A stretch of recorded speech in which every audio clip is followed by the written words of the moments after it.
beseech you to behold with your abundant favor and blessings as your servants whom you've been pleased to call to leadership positions in this republic. We seek guidance to treat and consider all matters that shall come under our deliberation in so just and faithful a manner as to advance the peace, prosperity, and welfare of our country and of those whose interests you have committed to our church. Amen. We may be seated.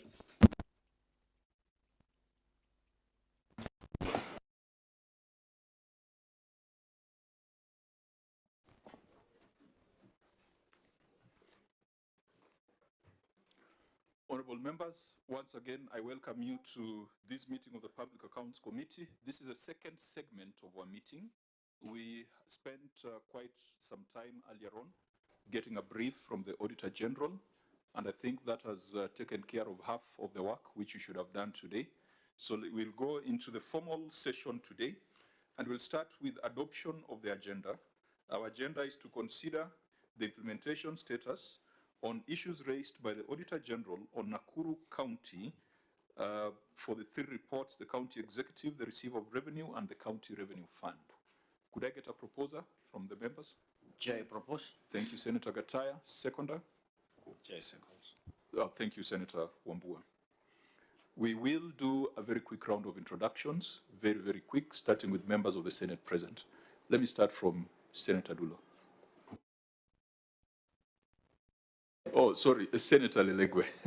Senator Dulo was brighter. Thank you. Thank you, Chair. My name is Lelegwe Tumbesi, Senator for Samburu County, member of the committee. I'm Fatuma Dulo, Senator Isiolo, member. Senator Tabitha Kiroche, Nakuru County. Senator Jones Maruma, Senator representing Taita Taveta, Vice Chair to the committee. Senator Mwenda Gataya Tharaka-Nithi, member of this committee. Good morning, Chair, colleagues, the Governor and your delegation. My name is Zeno Kwambua, Senator Kitui, a member of this committee. Thank you. Good morning, Chair, and the Governor and the team from Nakuru. My name is Edwin Sifuna. I'm the Senator of Nairobi, member of this committee. Welcome to Nairobi. Through the Chair, Interrogate is my name, Senator of the Republic of Kenya, representing the great people of Nandi County, and a member of this committee. Thank you, Chair. Karibuni, Senators. I'm Moses Otieno Kajwang, Senator from Homa Bay. I chair the committee. Very quickly, clerks. Good morning, George Otieno, Committee Clerk. Good morning, Kibet Kevin, Committee Clerk. Boss Osman Hira, Research Officer.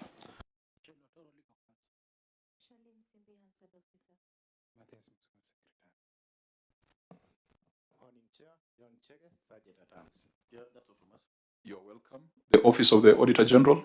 Good morning, Chair, honorable members, Your Excellency the Governor and your team. My name is Mark Ashanja from the Office of the Auditor General, and with me is the team responsible for ordering Nakuru, and I invite them to put themselves on record. Good morning, honorable members. My name is Kamenyi Dominic, Director of Audit, Office of the Auditor General. Thank you, Chair. My name is Lona Uchieng, Deputy Director, Audit from Nakuru Regional Office, Office of the Auditor General. Thank you, Chair. You are welcome, OAG, ESCC.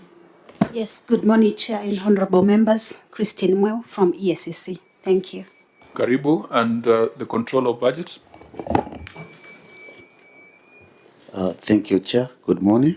My name is Joseph Wambua from the Office of Control of Budget. Karibu, then National Treasury. Good morning, all. My name is Sandy Kanatha from the National Treasury. Karibu, those are the stakeholders we work with. The other person who's not on the table is the Institute of Certified Public Accountants of Kenya. Governor Nakuru, please go on record. Susan Kihika, the Governor, Nakuru County. And before the Governor's delegation goes on record, Clerk, did we invite the County Assembly, the Public Accounts Committee? Thank you, Chair. Yes, we did invite the County Assembly Public Accounts Committee. However, I called the clerk this morning, but he didn't pick up my call. Thank you. Okay, so we'll proceed with the executive. The rest of the delegation, name and Chair position. And members, Stephen Jogu, CCM, in charge of Finance and Economic Planning, Nakuru County. Honorable members, the Chair, my name is Evelyn Kakai, the Chief Officer, Resource Mobilization. Thank you, Chair. My name is James Katiwa, Deputy Director, Accounting Services. Thank you. Rispali Pilal, PA to Her Excellency the Governor. Samuel Ndeko, Chief Officer Finance. Dr. Daniel Wenaina, Chief Officer Health. My name is Charles Longa, Assistant Director of Finance. Thank you, Chair. Honorable members, my name is Esther Ngata, Protocol Officer, Nakuru County. Morning, everybody. My name is Simon Mwangi, Chair, Audit Committee, Nakuru County. Chair, my name is Kamau Kuria, Chief Officer, Abans, Nakuru County. Those at the back, you might need to stand so that you can be able to see. Good morning. My name is Timothy Mbatia, Head of Internal Audit. Good morning. Geoffrey Mushoki, County Solicitor. Good morning. My name is Peter Kechenya, Chief of Staff. Good morning. My name is Francis Interrogate, CEO, Youth, Sports and Talent. Morning, Chair. Honorable members, I'm Dr. Choka Victor Wandale. I'm a Chief Officer for Economic Planning and Revenue Administration. Pleasure to be here. Thank you. Good morning. Margaret Kinyanjui, Chief Officer, Agriculture, Nakuru County. Good morning, Chair. My name is Bernard Namnane, Director Communications, Nakuru County. I believe your delegation, everyone has gone on record. Okay, if that is the case, let's move swiftly to the next order, which is administration of oath.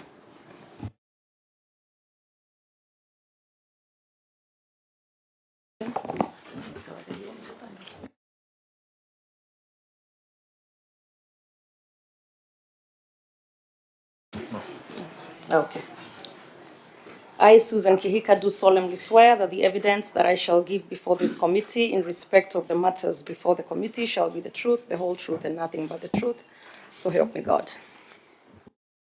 Next will be your tabling of your written responses.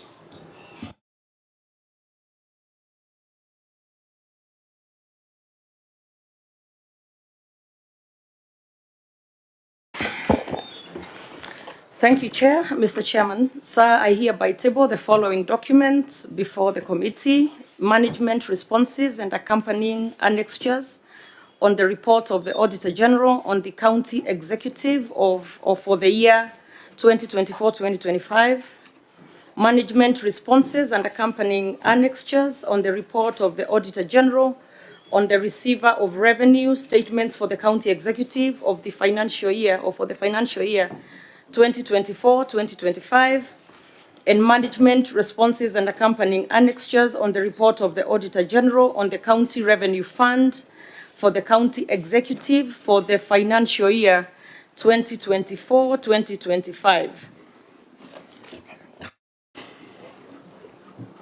Auditor General, are we ready to proceed?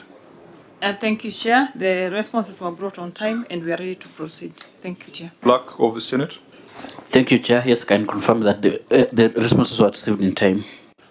Okay, if that is the case, honorable members, we may proceed, but we first need to establish a few preliminary matters. The Senate made a resolution on the 31st of March, 2026, to adopt the report of the Auditor General on Nakuru County as is, because the executive failed to appear before this committee. Secondly, the Senate made a resolution that the Governor Nakuru be fined 500,000 Kenya shillings in her personal capacity for ignoring summons to appear before this committee on 30th of March 2026. Clerk, can you confirm whether the fine has been paid? Thank you, Chair. Yes, I can confirm that the check has been paid. The fine has been paid, sorry, and we have the banker's check with us. Okay. The third resolution of the House was that the Governor appear before this committee within 30 days to explain measures taken to close the non-conformances highlighted by the Auditor General. And that is the agenda of our meeting today. The fine having been paid, I believe, members, we can proceed now. We will start with the report on the County Executive, then go to the report on the receiver of revenue, and finally the report on the County Revenue Fund.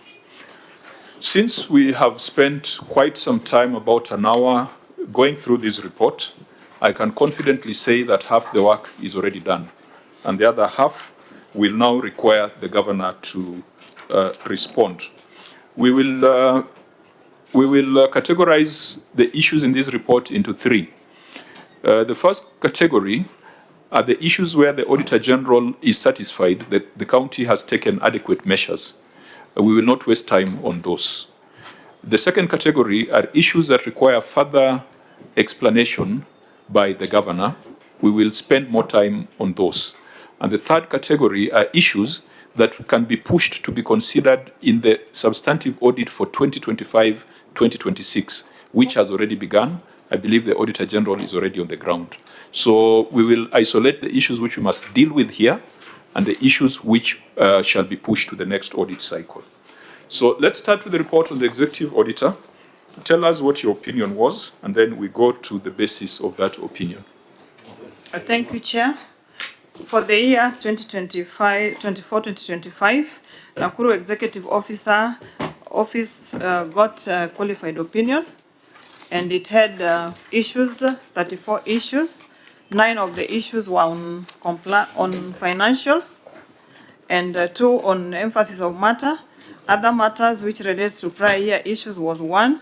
Under lawfulness, we had 20 issues, and under internal controls, we had 2, a total of 34 issues. I think just to correct you that prior year issues were 41, not 1. I've mentioned the number. We categorize at 1 issue. No, but when you go to the breakdown, it's 41, so it could be misleading to say Chair. It was one issue. Noted, thank you. Yeah, fine. So let's start with your basis for qualified opinion. You had inaccuracies in the financial statements, and we are not going to waste too much time. If financial statements are inaccurate, then the preparers of those financial statements have no business being in office, if that is the case.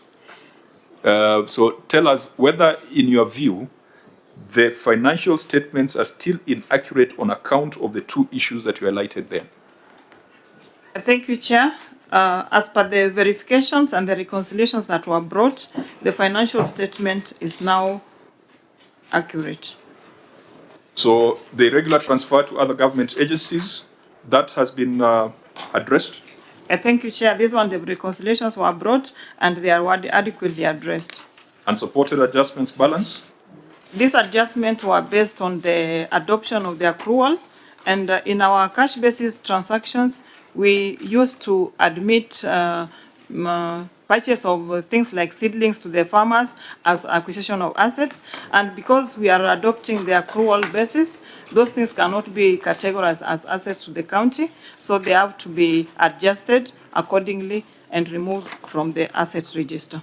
So they were adequately addressed. Okay, so if those would have been outstanding, we would have declared CPA Evelyn B. Kakai the signatory to these financial statements and fit to hold public office. Thankfully, the Auditor General has given us an assurance.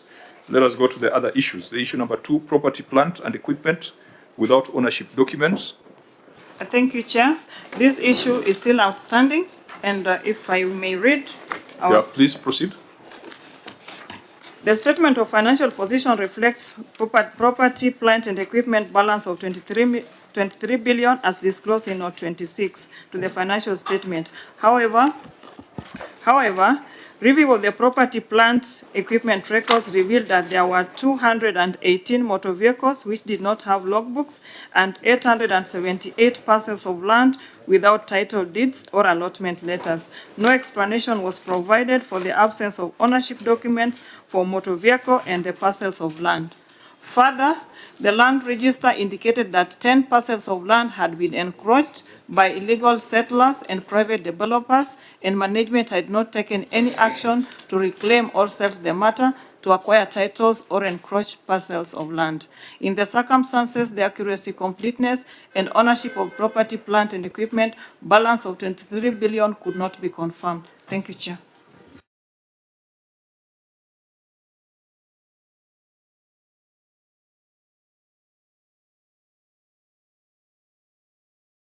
Governor, as is the standard practice, the Auditor General has read out her finding. You will respond by, first of all, reading what you tabled, and any explanations can be done later.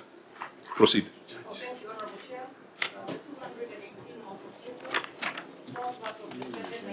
I'm sorry. Honorable Chair, the 218 motor vehicles form part of the 798 total county fleet of both. Sorry, Governor. Sorry. Just for us to be able to follow, honorable members, are we all on the same page? So that's page 219. So sorry, yeah, in future I'll say the page. That's page 219. Page 219. Yes. Okay. If you are on the same page, then we could proceed. I think that there are those annotations or those colorful. That it's volume 1. Yeah, this is a very unique way of arranging documents. Governor, tell your team when they are labeling the documents. Yes. The annexure number should be the top document. Sure. It is not possible for you to open 2 documents and you see it's volume 1. Let it just be on top for ease of reference. And I've also seen, Chair, for the first time, an entity splitting its response. So you can imagine this entire bundle of papers was to respond to that query number 1 that we were dealing with. Yeah, let's look at the substance. The form is foreign, but let's look at the substance. Page 219. Okay, proceed. Okay, Yeah. Thank you, Chair. Honorable Chair, the 218 motor vehicles form part of the 798 total county fleet of both motor vehicles and motorcycles. Out of the 798 total fleet, 488 motor vehicles and motorcycles were inherited from the defunct local authority and devolved functions. 245 motor vehicles and motorcycles have formally been transferred to the county government by the IGRTC, leaving a balance of 243. The 878 parcels of land without title deeds or allotment letters form part of the total 1,856 parcels of land in the possession of the county government, classified as follows in terms of the ownership documents. The ones with titles are 151, without titles are 878, new identification 827, making it a total of 1,856. The management has taken the following steps to address the gaps in ownership documents. The county has paid part of the requisite NTSA charges of Kenya shillings 2.5 million to enable processing of logbooks for motor vehicles. An additional amount of 5 million is awaiting final payment to completely put to rest the logbook issues. Appendix 2.1, RTGS payment schedule, 218 for the 218 list of motor vehicles. Number 2, the management has further allocated funds in the upcoming financial year 2026-2027 to process title deeds for the parcels of land without ownership documents. This will supplement the efforts the management has done through a supplementary allocation for processing the title deeds. 3 million has been processed, awaiting payment to various government agencies dealing with processing of the title deeds. Appendix 2.2 is the budget extract and list of title deeds. The management has written to EACC to facilitate on recovery of various encroached parcels of land, and the EACC has been able to recover one parcel, one house at Golf Club Road Estate. We are closely working with the EACC for the other recoveries. Appendix 2.3 is the letter to the EACC. 4, the management has formulated an asset management policy that will guide management of county assets.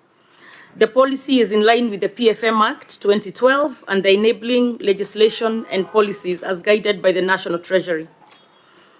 5, we have engaged the IGRTC to finalize handing over of the said parcels of land through gazettement.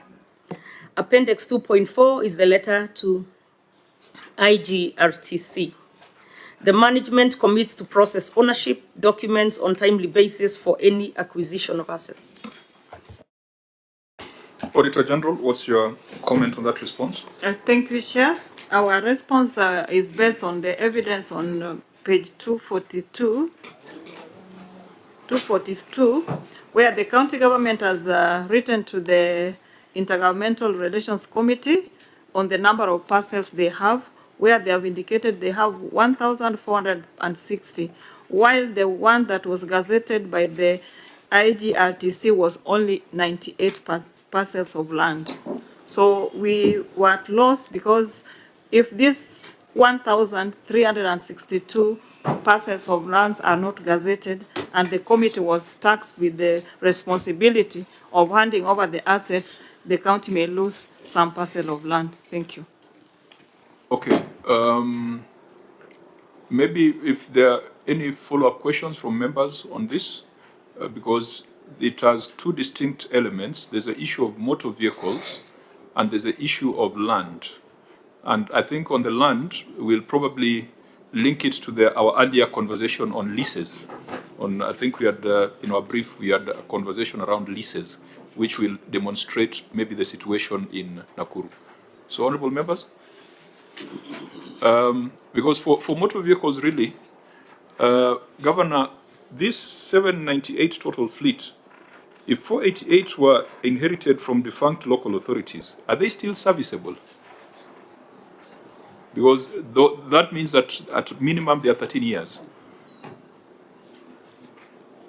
Some are, as we still use them, but some are not. But I'll have Mr. Mugoi, the assets accountant. I don't want us to spend too much time on this because there are bigger things. That's and fine. Secondly, in your insurance for motor vehicles, have you insured all of them?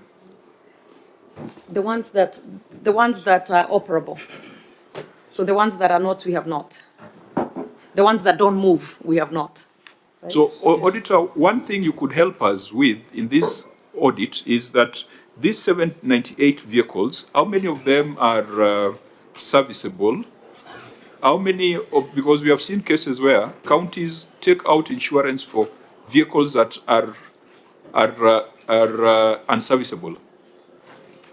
You could do that for us in the current year audit, so that we see the value of this 798, so that even when you're insisting on logbooks, it should be logbooks for useful assets, rather than just insisting on logbooks for a vehicle that is lying on stones in a garage somewhere.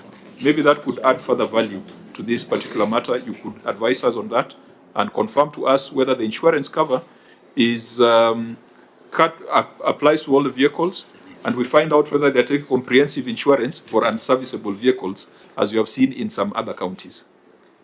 And perhaps, Thank you, Chair, the Auditor General should also help these entities. Like, if a car has been grounded all these years, Chair, why does it have to be appearing as an asset of the county? What are they supposed to do with all these grounded vehicles? And then maybe also, Senator Kirochi? maybe also to add on that, then if at all the vehicles were transferred from the previous government, maybe the auditor and the High Excellency Governor, how long does it take? Because it's now 4 years down the line. We are only remaining 1 year. So I think that should also be clear. How long does one take to transfer assets from the previous government to the current government? Okay. Senator Chirage, Governor, just take note of the question. Out of curiosity to the Governor, I've seen this annexed 2 to 3. A number of vehicles are grounded, others are operational, others are banned. Yadu wamechoma, and then others, there is no Governor indication. You have said you have assets person here. There is no indication whether is banned, is it operational, is grounded, and all of them are no. So this Governor that has no indication whether operational or not, what is their status? And then finally, since you run assets register for the assets and plant machinery of the county, finally, what is the process? I think the Public Procurement and Disposal Act allows you to dispose a number of these assets which are grounded. Either you auction them, you sell them, then you can be able to acquire more, because the net effect, if these are not operational due to their charge, most are grounded, you will end up leasing, which means your lease will be expensive in terms of running cost of accounting. So what is the disposal mechanism, Governor, that you are put in place to ensure that are grounded, they can be disposed of, so that you are able to get value for money and also get other vehicles to operate? So Chair, that is what I wanted that my three concerns. Okay, Senator Wambua. Two issues, Chair. One is just for neatness, Governor. Perhaps maybe I know that it's captured somewhere, but when you talk about 245 vehicles and motorcycles, I saw another reference, 488 vehicles and motorcycles. Perhaps it would have been better if you would have told us which number is motor vehicles and which one is motorcycles. The other concern is related to what my colleagues have raised. On the issue of the grounded vehicles, whether they are, motorcycles and motor vehicles, they are grounded, they don't even have logbook. Are they considered your assets? Because the only document for ownership of a motor vehicle, motorcycle, is a logbook. Are they considered your assets? And lastly, I would be happy to benefit from you, Governor. There are some areas, and the chair made reference to it, where grounded motor vehicles and motorcycles, people are taking out insurance policies for them. Even they are also drawing fuel for years. Why can't these vehicles be disposed? What's the challenge? I thank you, Chair. Okay, Governor, we are focused more on the motor vehicle question. I think we'll come back to the land question. Or Senator Muruma, you wanted to So that the land question, because we've indicated, or from the query, that the land register indicated 10 parcels of land had been encroached by illegal settlers and private developers. You are using ESCC to recover the land, and you are indicating that one parcel of land has been recovered. What is the status of the 9? Do you think there is hope to recover the land? Okay, Governor. Thank you, Chair. Real quick, not necessarily in the order asked, but I think Senator Wambua has asked if we could break it down. From the 488, the motor vehicles are 350, and the motorcycles are 138. But I also want to confirm to Senator Wambua that as Nakuru County, we do not insure the grounded vehicles or grounded motorcycles, and would definitely not fuel them. But thank you for the concern. Senator Cherargei, in response to the Senator's question, we are not able to dispose, though we are obviously aware of the process to do the disposals, but we can dispose.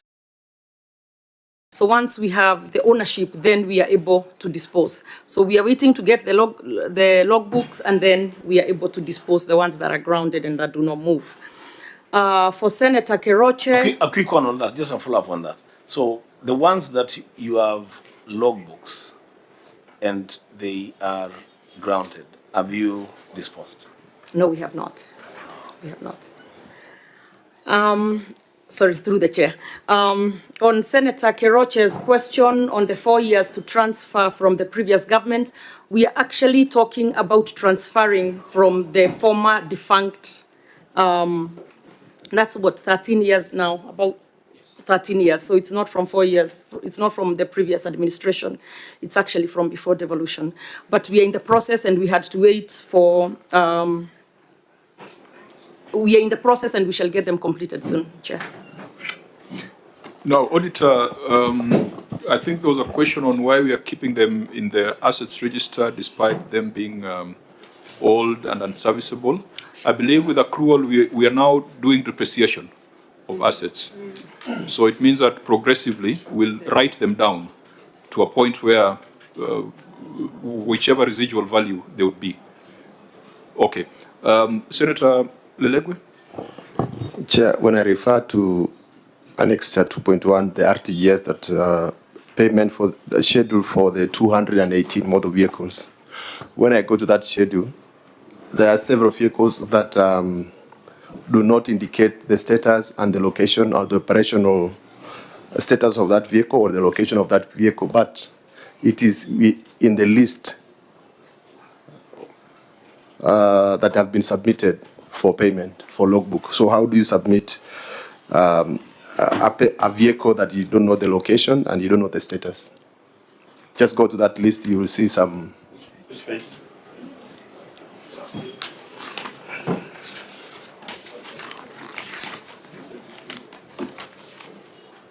Okay, at least page 223, there is one.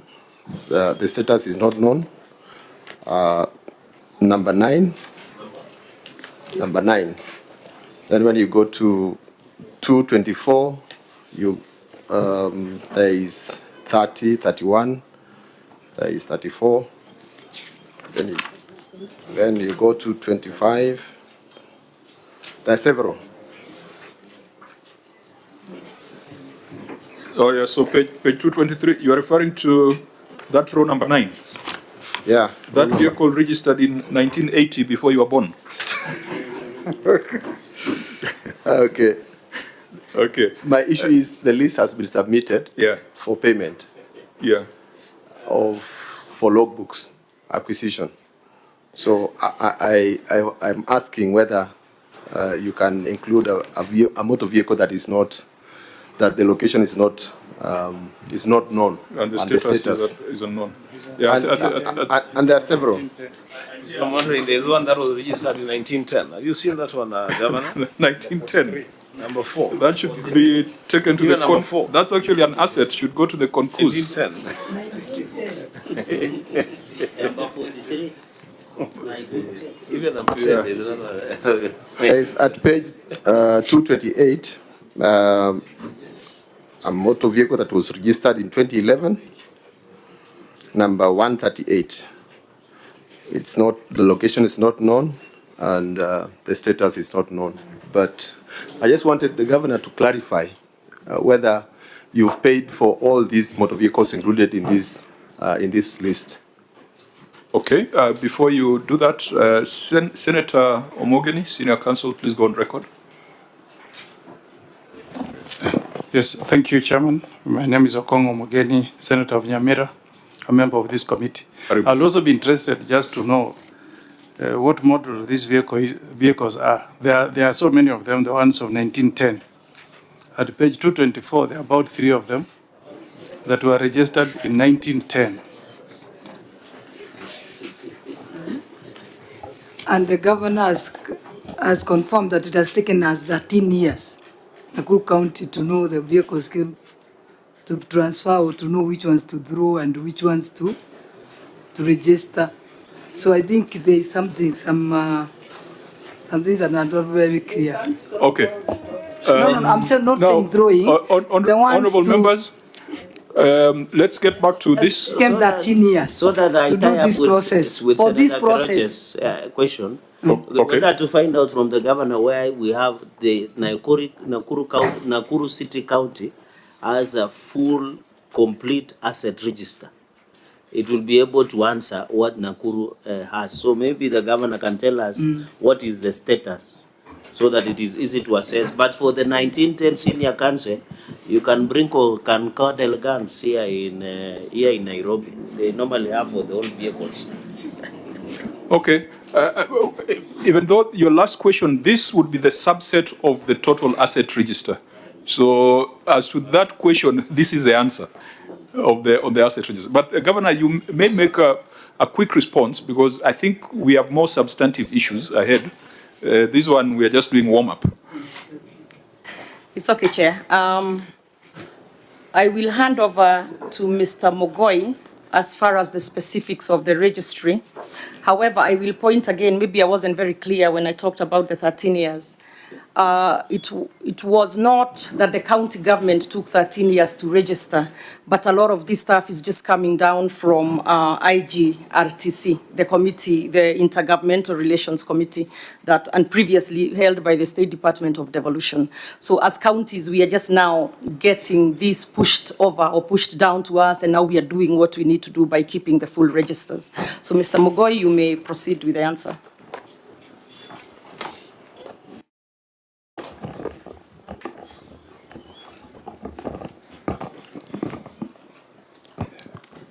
Thank you, Chair. All protocols observed. The motor vehicles that are in question from the devolved functions and the defunct local authorities, as indicated earlier, have not been fully transferred to the county by IGLTC so that we can be able to dispose of the grounded motor vehicles, and even a decision for disposal to be taken for the remaining motor vehicles that were long overdue in terms of registration. IGLTC transferred part of the motor vehicles, but indicated that we needed to pay the requisite charges to NTSA, and the payment has been made, that is 2.5 million, to be able to process and have the logbooks so that we can be able to transfer the same. As pertains to the land that IGLTC gazetted 98 parcels, they gazetted the 98 parcels which did not have any dispute, and they are further to gazette all the other parcels so that we can be able to process the titles at the county level. The attachments are there to support the communication between the county and the IGLTC, who are charged with the responsibility to handle the assets for counties that were devolved. About the status and location of the vehicles, the summary of the list that is given is a summarized list, but the register indicates the entire register is able to locate everything as per the location of the motor vehicles. This is a summarized fashion that has been shared to be able to support the argument, but a detailed register is available for the same. So I think that's not a very useful explanation. When you come to the Senate, you come with the full details. You can't come with a redacted version and say that there's another version somewhere. Honorable members, I wanted to propose that we ask the Auditor General to go back on this particular query. We mark it as unresolved and ask the Auditor General to look at other dimensions on the number of vehicles that are unserviceable, the issue of insurance, the other issue that one member raised where those vehicles of 1910 are being used on fuel registers. They're drawing fuel from petrol stations. We have seen it in other counties. Please give us an assurance that those things are not happening, and also give us an assurance that if there's any disposal, it's been in line with PPDA, and if there's any valuation or write-down, it is in line with IPSAS accrual. Maybe you can broaden this query beyond just the ownership documents so that we can look at it more critically the next cycle. Honorable members? Chair, quickly before you conclude, we have so many entities before this committee, and this issue has been flagged quite across the very many counties. This is the issue of asset register. I don't know whether we can have a conclusive approach to this one, because it's a matter that keeps on coming before us. For 13 years now, we are talking of assets that are not being transferred from the defunct local authorities and so forth and so forth. It's an issue that is likely to be with us for quite some time. No, even for 20 that you will just find that there's a matter that will not be transferred. I think as a committee we are supposed to have a different approach. Yes, so that we conclude this matter once and for all. I know the governors on their part have been discussing things at summit, and because I recall I was the chair of the Devolution Committee in the last parliament when the governor was our whip. Was he our whip yeah, and she used to whip us thoroughly. But we concluded, IGRTC concluded matters and forwarded to IBEC and Summit, and they don't seem to be making a decision. I think they are still asking for budgetary allocations to go back and identify assets. So I agree with you that we need to have some finality, but it goes beyond the Public Accounts Committee. We need to involve the Devolution Committee and even the Finance Committee, but also the governors on their side must fast-track issues in Summit and IBEC because we don't sit there as a legislature. Maybe to close it, Senator Cherargei, Waruma, Senator Dulo, so to allow us to move to the next. I've already asked my question. Okay. On the land. You know, there's a lot of land that has been encroached by the who is who in town. And these people can't touch. I want to find out if these 10 pieces of land that were encroached are some of those pieces that are replicated across Kenya. You can't touch those people. Do you think using ESCC is feasible to get this land? Some of them could be having very expensive buildings. So what is the status of recovering this land through ESCC? That's an important question for me. Okay, Senator Dulo, then Senator Cherargei, then we allow the governor to respond. You had an intervention, Senator Omogeni?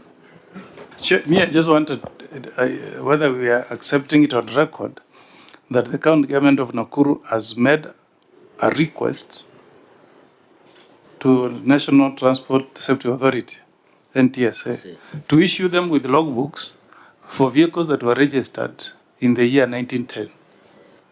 10 of them. That somebody is paying public money to process a logbook for a vehicle that was registered in 1910. Is that what the Senate of the Republic of Kenya is being told? Okay, so raises a value for money. For you, it's a value for money question, isn't Can a 1910 vehicle be existing anywhere in the Republic? That somebody can say, let us budget money, we pay NTSA to process a vehicle for an asset. You can call a 1910 motor vehicle an asset, No, Chairman. it is. And pay money to NTSA to give you a logbook to show that you own that vehicle. That's what I wanted to hear from Governor. Okay, Governor, you just note that. Senator Dulo? Chair, as you've heard from the Governor, I remember over the years we have asked IGTRC to fast-track the process of actually handing over the assets to the county governments. And I believe counties will not be able also to dispose of most of the vehicles unless they are handed over with the logbooks and all that. So as a committee, and I think it's not only Nakuru, most of the counties, they even have vehicles that are scrap metals right now. And even those scrap metals, you cannot dispose them off without the documentation and all that. So from my part, I believe we should be able to call in IGTRC, NTSA to fast-track the process of actually handing over all those vehicles to the county government so that they can finalize this matter, because it's taken over 13 years for us to conclude on this matter, which doesn't look very healthy. I thank you, Chair. In fact, on that point, members, if you allow, and Senator Omogeni, maybe we should be telling NTSA to waive transfer fees where the transfer is not commercial, where it's as a result of that constitutional transition. Because why should they charge a fee for transfer of 1910 vehicles? Maybe it's a recommendation we can make, but the governor will advise us, being the person on the ground. To add on that, maybe IGTRC should be able to give us the list of all the property, or rather the vehicles, that are supposed to be transferred to those counties. Then we can have that discussion. Okay. Maybe we can write to them. Senator Wambua, but let's avoid reopening or speaking twice to the question. Chair, we will only speak twice if there is need, and I'm not speaking twice on this, but I'm just wondering what she's saying and what you've just said about the transfer of the logbooks to county entities and the inability or the unwillingness of county governments to dispose grounded motor vehicles. The question that we should be asking ourselves is, there are vehicles belonging to county governments which are owned with logbooks. They have the logbooks, they own the vehicles, they are grounded. Have they disposed of those vehicles? So that the non-disposal of the county vehicles should not entirely be blamed on lack of transfer of logbooks to county governments. It's something that we've engaged on very, very many times, Chair. Why do we have so many vehicles lying in yards, some in garages? They will never be rehabilitated. The ones that they have, their logbooks, have they disposed of those vehicles? Okay, yeah, I think that's a very important clarification. Senator I don't Shirake? know whether you can direct the OAG on these annexed motor vehicles, because they are burnt vehicles, they are grounded, they are also operational, but without legal ownership. Can you direct, because I can see the locations are not known, the status are not known. So is there a possibility of you ordering that in this, to the OAG in this year under review, to follow up on status? Chair, there was a proposal and now it is towards Parliament that either through education or any committee, we should as Parliament, and Senator Sifuna, who might want to run for president, should note this very carefully, we can prepare a policy so that all these grounded vehicles to the government or counties and national should be taken to TVET for our sons and daughters to use for training, especially in mechanical. Some of them are running archaic technologies. It's unfortunate, but that is a situation. But instead of selling them without value, we give grounded to TVET for purposes of training. And Chair, this comes in conclusion, sorry for taking long, that there is an NTSA regulations that they want to do inspection for vehicles and all that. So 1910, what will become of it? I know those rules and regulations are coming, and the chair of, I know is not comfortable me saying this, but I should say it, that there are regulations that are allowing NTSA to do what they are trying to do. So I don't know, we are yet to vote. So all these vehicles will have to be inspected by NTSA. Sorry, the report recommended we annul and we celebrate the chair of delegated legislation. So NTSA implementing an illegality. So allow me, Chair, to rest there. Let me not reopen. Okay, thank you because the very man much. from Taraka is getting spirited. Let's close the vehicle question and go to the land Just one question. point that if Cherargei has any ideas, they're in government now. Let them just do those things he's saying that we should do, because under the next government, we are dealing with electric vehicles and other new technologies. We cannot be teaching our children how to drive a vehicle that was driven by the DC of Nakuru in 1910. That's not possible. So let them just finish. They have 12 months to finish all these things and then they evacuate. Yeah, I think the World War I vehicles don't need to be taken to TVETs.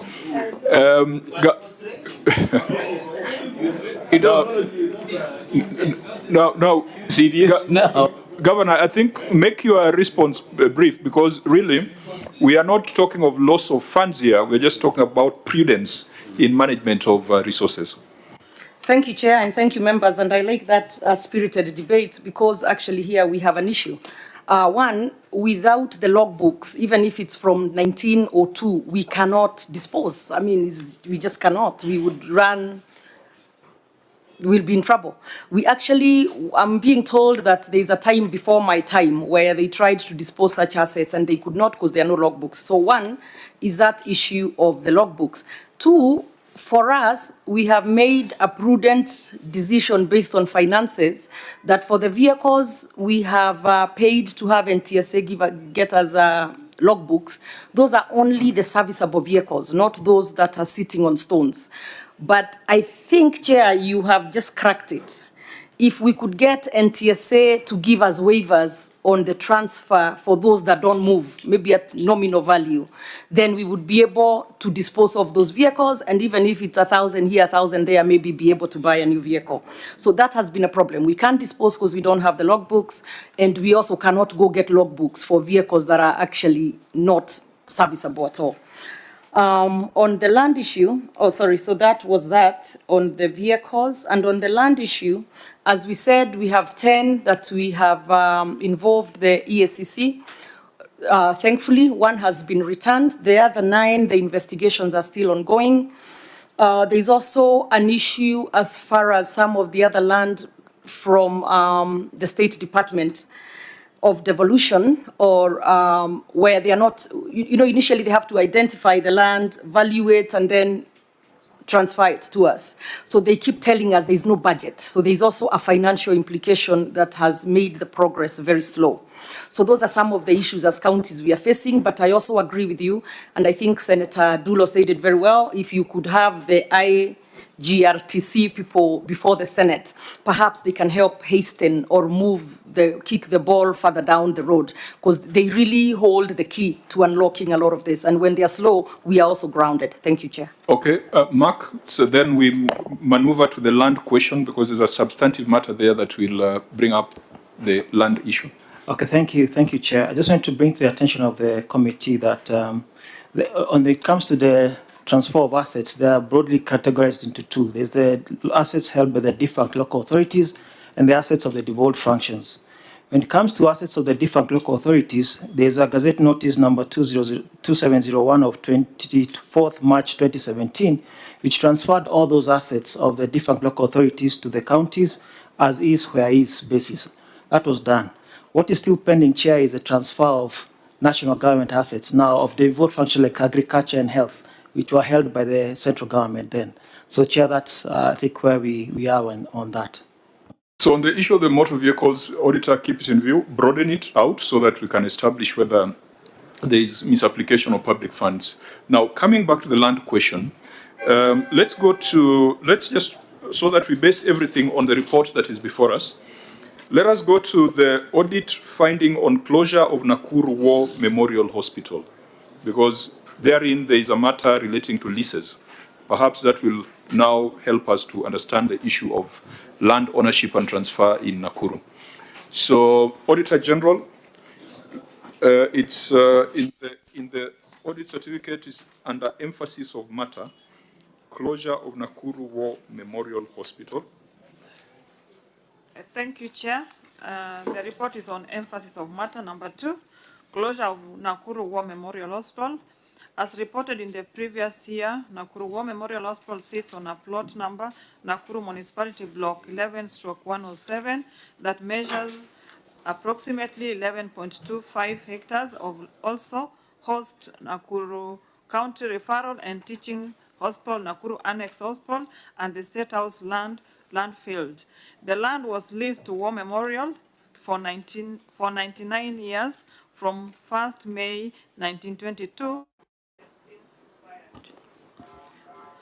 However, the facility, which is a level 4 hospital, has remained closed and idle since the expiry of the lease due to ownership wrangles between county government and Nakuru War Memorial Hospital management that is subject to court case which is ongoing. The hospital has various installations, equipment, buildings, and other assets which are worth millions of shillings, which the national government and county government have invested in over the years. These assets risk obsolete, unserviceable, or being lost or misappropriated due to many years of being idle. In the circumstances, the value for money on the funds also invested in the hospital cannot be achieved, and the residents of Nakuru County and its environments are being denied the intended benefits of the hospitals. Thank you, Chair. Governor, your response? Honorable Chair, the matter is still active in court.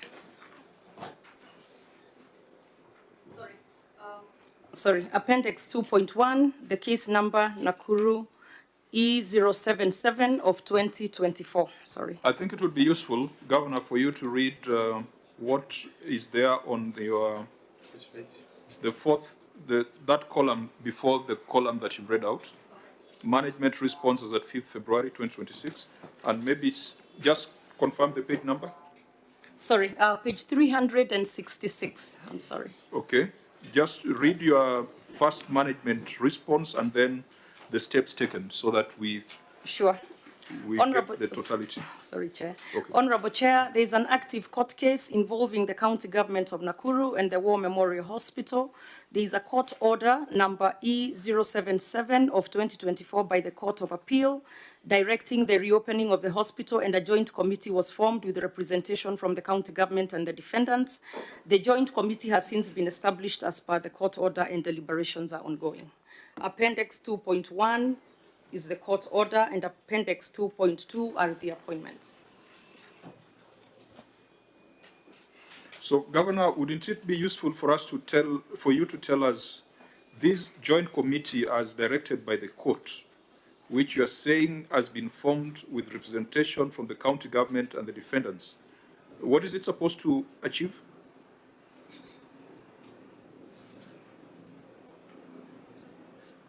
Oh, sorry, may I proceed? Yes. Oh, okay.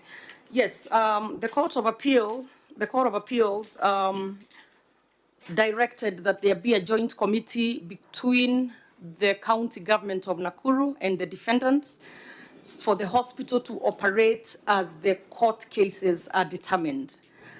The committee was formed, and as you can see, we have attached those appointments. However, the defendants declined to have a joint committee run the hospital as we are waiting on the court cases. So that is why there was a gridlock and we could not proceed. And that is where we are right now. What is in contention? What is the crux of the matter? Because when I read the Auditor General's observation, the Auditor General ties it to an expired lease. What are the specific matters in court? I believe there's a civil and a criminal matter. Yes, Chair, as we said, it's an active case, so I can't go into too much detail. However, I will say that there is no lease on that. What they did, they went in, the defendants who have a criminal case that's also active, and forged or fraudulently came up with a lease, and then wanted to continue operating with a fraudulent lease. But it is our position that there is no lease and you cannot just forge one and continue operating. They never went to the NLC. We actually went before the committee of the Senate, the Health Committee of the Senate, and that came out. But I believe that soon the issue will be resolved as the court cases have come to an end. They are at the tail end right now. So beyond the legal lease, to a woman who is expectant and needs to deliver and is at the doorstep of War Memorial Hospital, they'll be told there's a matter in court, so you can deliver in the bush? Or what's the situation on the ground? Chair, I'm sure you are aware that there are other hospitals in Nakuru County. As a responsible... I'm talking about that woman who perhaps lives just next to it. Annex Hospital and PGH are next door to it. They share a wall, actually. So as a responsible governor who has to take care or is charged with taking care of the public land, I would not feel comfortable just allowing them to continue on fraudulent grounds, which actually they are in court on criminal cases, and just continue because on the flip side, we will say, where will this woman go to? This woman has other options. And because they were leasing it, previously it was a lease from the national government for the 99 years, and the 99 years elapsed. So if you don't have another lease, then go lease another property and continue with the hospital. But you cannot just take public land and continue with it as though there is no crime that has been committed. So members, legal lease versus lives, legal lease versus Chair, livelihoods. What is astonishing to me is that even from the legal perspective, if you look at the court order from the Court of Appeal at Nakuru, it's a consent order. A consent order by parties. I think, if I remember my law correctly, is that you cannot even appeal it. You cannot appeal a consent order, an order that is issued by consent of the parties. And if you look at the terms of the order, at paragraph 2 there, it is at page 368, Chair.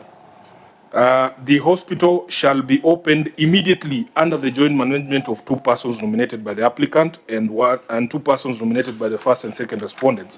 At paragraph 3, the court repeats itself that the 5 members shall immediately open the hospital with proper management and control over all issues relating to the hospital. This order is from 1st of October 2024, Governor. Doesn't your legal team know what to do when people violate consent orders? What have you done about... if there is a court order that was very clear in its terms, you can't just say that the parties refused and then you roll over and then run to the Senate. That's not possible. There are legal implications of parties who violate court orders. So what have you done to address that as an entity from October of 2024 is what I want to know. Governor? Yeah, may I respond to that? Yes. As I said, and as you have seen the attached appendix here, we did the appointments. And the same people who are in court claiming that there is an urgency in reopening the hospital refused to proceed with the appointed committee. That's clear. So what we have you have done? we have asked our county attorney to go back to court for contempt. But you also cannot come and say that you need the hospital opened today and then refuse to do what the Court of Appeals has said. Governor, those other parties are not here. And the chair's concern is that woman who lives next to the hospital who needs to use that hospital. If we have agreed that the hospital is going to be opened immediately, from October of 2024, we are now in July of 2026. Yes. Governor, you can't sit there and tell us that today is when you have instructed your council to go back. When did these people violate this court order? Since then, they were called by my people to come and open the hospital, and they declined. They said they will not participate. Our concern is not what they have done or not done. What have you as a government done? Because you should have gone to court immediately the same day and told the court that these people are in contempt of the We court. are not the ones with the urgency to open. It is them. So if they do not want to open together with the county... Governor, you will get into a lot of problems. Governor, please just calm down, because that's a dangerous... I'm down, it's a dangerous statement. By the way, I'm down, completely calm down. You haven't seen me up. Governor, we've seen you when you are calm. You are not calm. So please... You're trying to put words in my mouth. No, Can we be addressing the chair? I'm trying to help you, Governor. No, don't help me. I'm trying to help you. I have the prerogative as a chair to guide this meeting. There is no responsible county governor that can say that they have no urgency to open a health facility. That cannot be something... No, order, Governor. Order.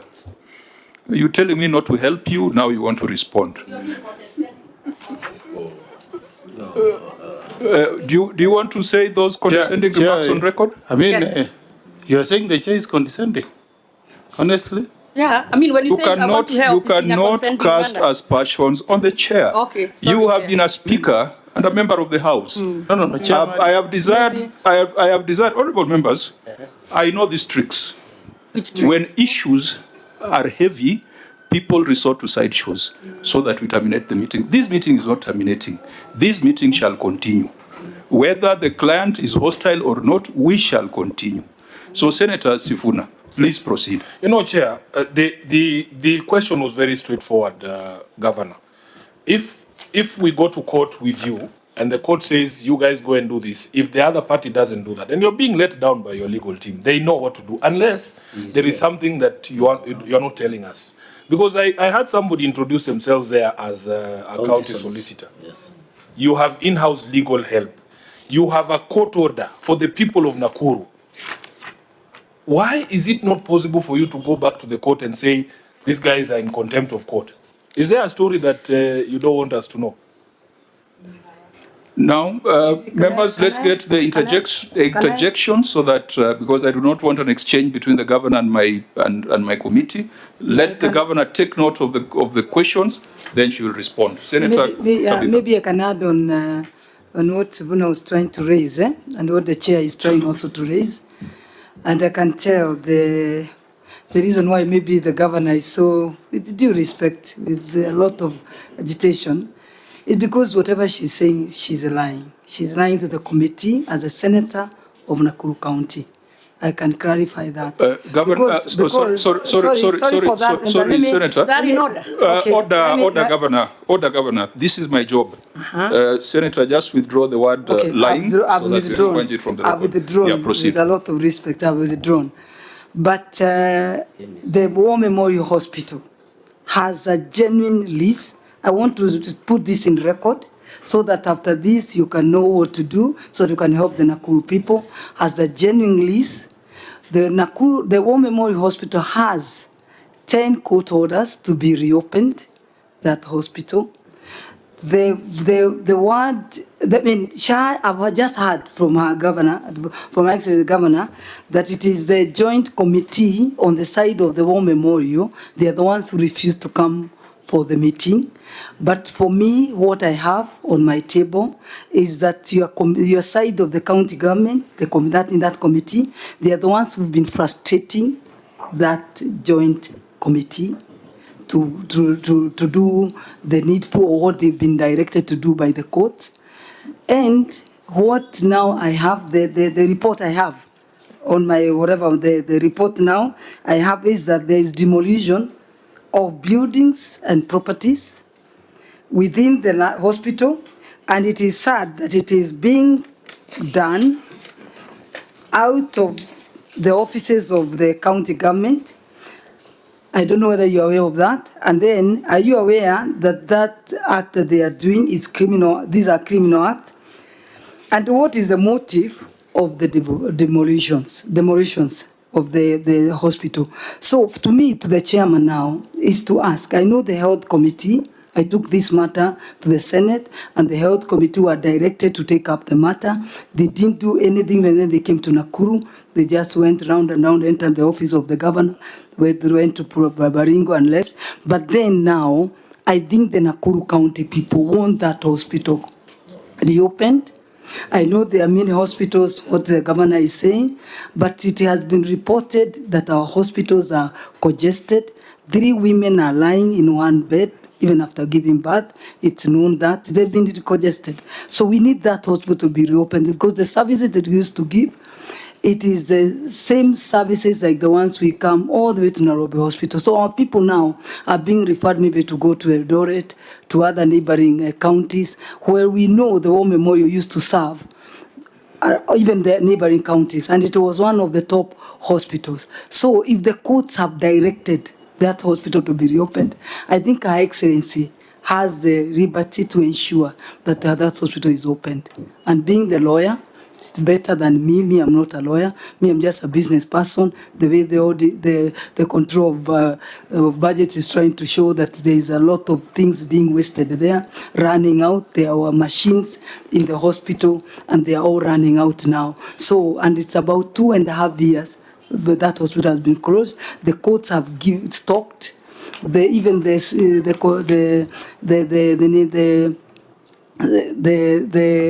CG has also, I mean, not CG, the COME has also talked that the county government should, whatever the court orders, they should not defy court orders. Whatever the courts have said, they should obey the court orders. Thank you, Senator. I think it all goes back to enforcement of the order of the court on page 368, and what Senator has raised ties with what Senator Sifuna had raised earlier. Senator Ambua, then Senator Cherargei. Thank you, Chair. At some point, I had raised an issue, but the lawyer seated next to me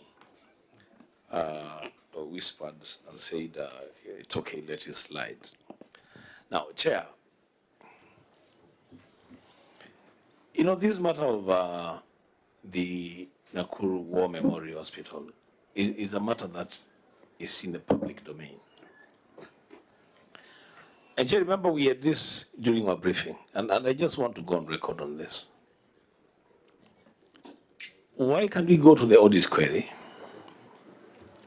service the audit query, and then if there is another thing that we need to deal with around that facility, then we deal with it. Because what we risk, Chair, is to get into the other issues around the facility outside of the audit query, and we will not be able to handle the audit query. I'm saying this because I've had the senator from Nakuru reinstate the situation in that facility. I'm very sure if the governor gets an opportunity, she will have a different story to say about the same facility. Seated here, Chair, we can only ventilate. I'm not sure there is so much that we can do to decide who do we believe between the parties involved. Why can't we deal with the audit query? What is the Auditor General querying, and how can we address that audit query? Then we can deal with other issues, Chair. Thank you, Senator. Senator, Appendix 2.1 has been provided by the Governor, and it's included on page 368, 369, 370. So I think page 368, I think the senators who have asked questions have based it on that order of the court. I think that's the grounding for the conversations and the follow-up questions. So I think it's perfectly in order to make references to that appendix. Senator Chirake. Yeah, I have no problem with the appendix. I just want to go to the query. Deal with it, then you can go to the appendix. No, we are dealing with the answer to the query. Yeah, because the appendix is the governor's answer to the query. Senator Chirake. Through the chair, Governor, you know, we've been trying to follow this story of NAKURU Memorial Hospital. And until I read chair and realized at one time your party leader, this is the hospital that saved him when he had an accident before he was being brought to Nairobi Hospital. So it's very critical. Your party leader, of course, Baba Raila Amolo Odinga. So, Governor, that's why some of us have been very keen with this hospital. My only two questions, Governor. According, you know, county governments, and it's good you are a lawyer, you are the custodians of public land. So, in the title deed, who is the owner of this land and what is the size? Number two, Governor, you have attached a document where you appointed your CC, Rose Wanjiru Munga. She's still the CC of Health, is still there, okay. And Samuel Mwangi Mwaura is still the county secretary. Governor, would you have assisted us by showing us the intent of your officers? Did they show up maybe in the hospital? Was there minutes even to start the meeting?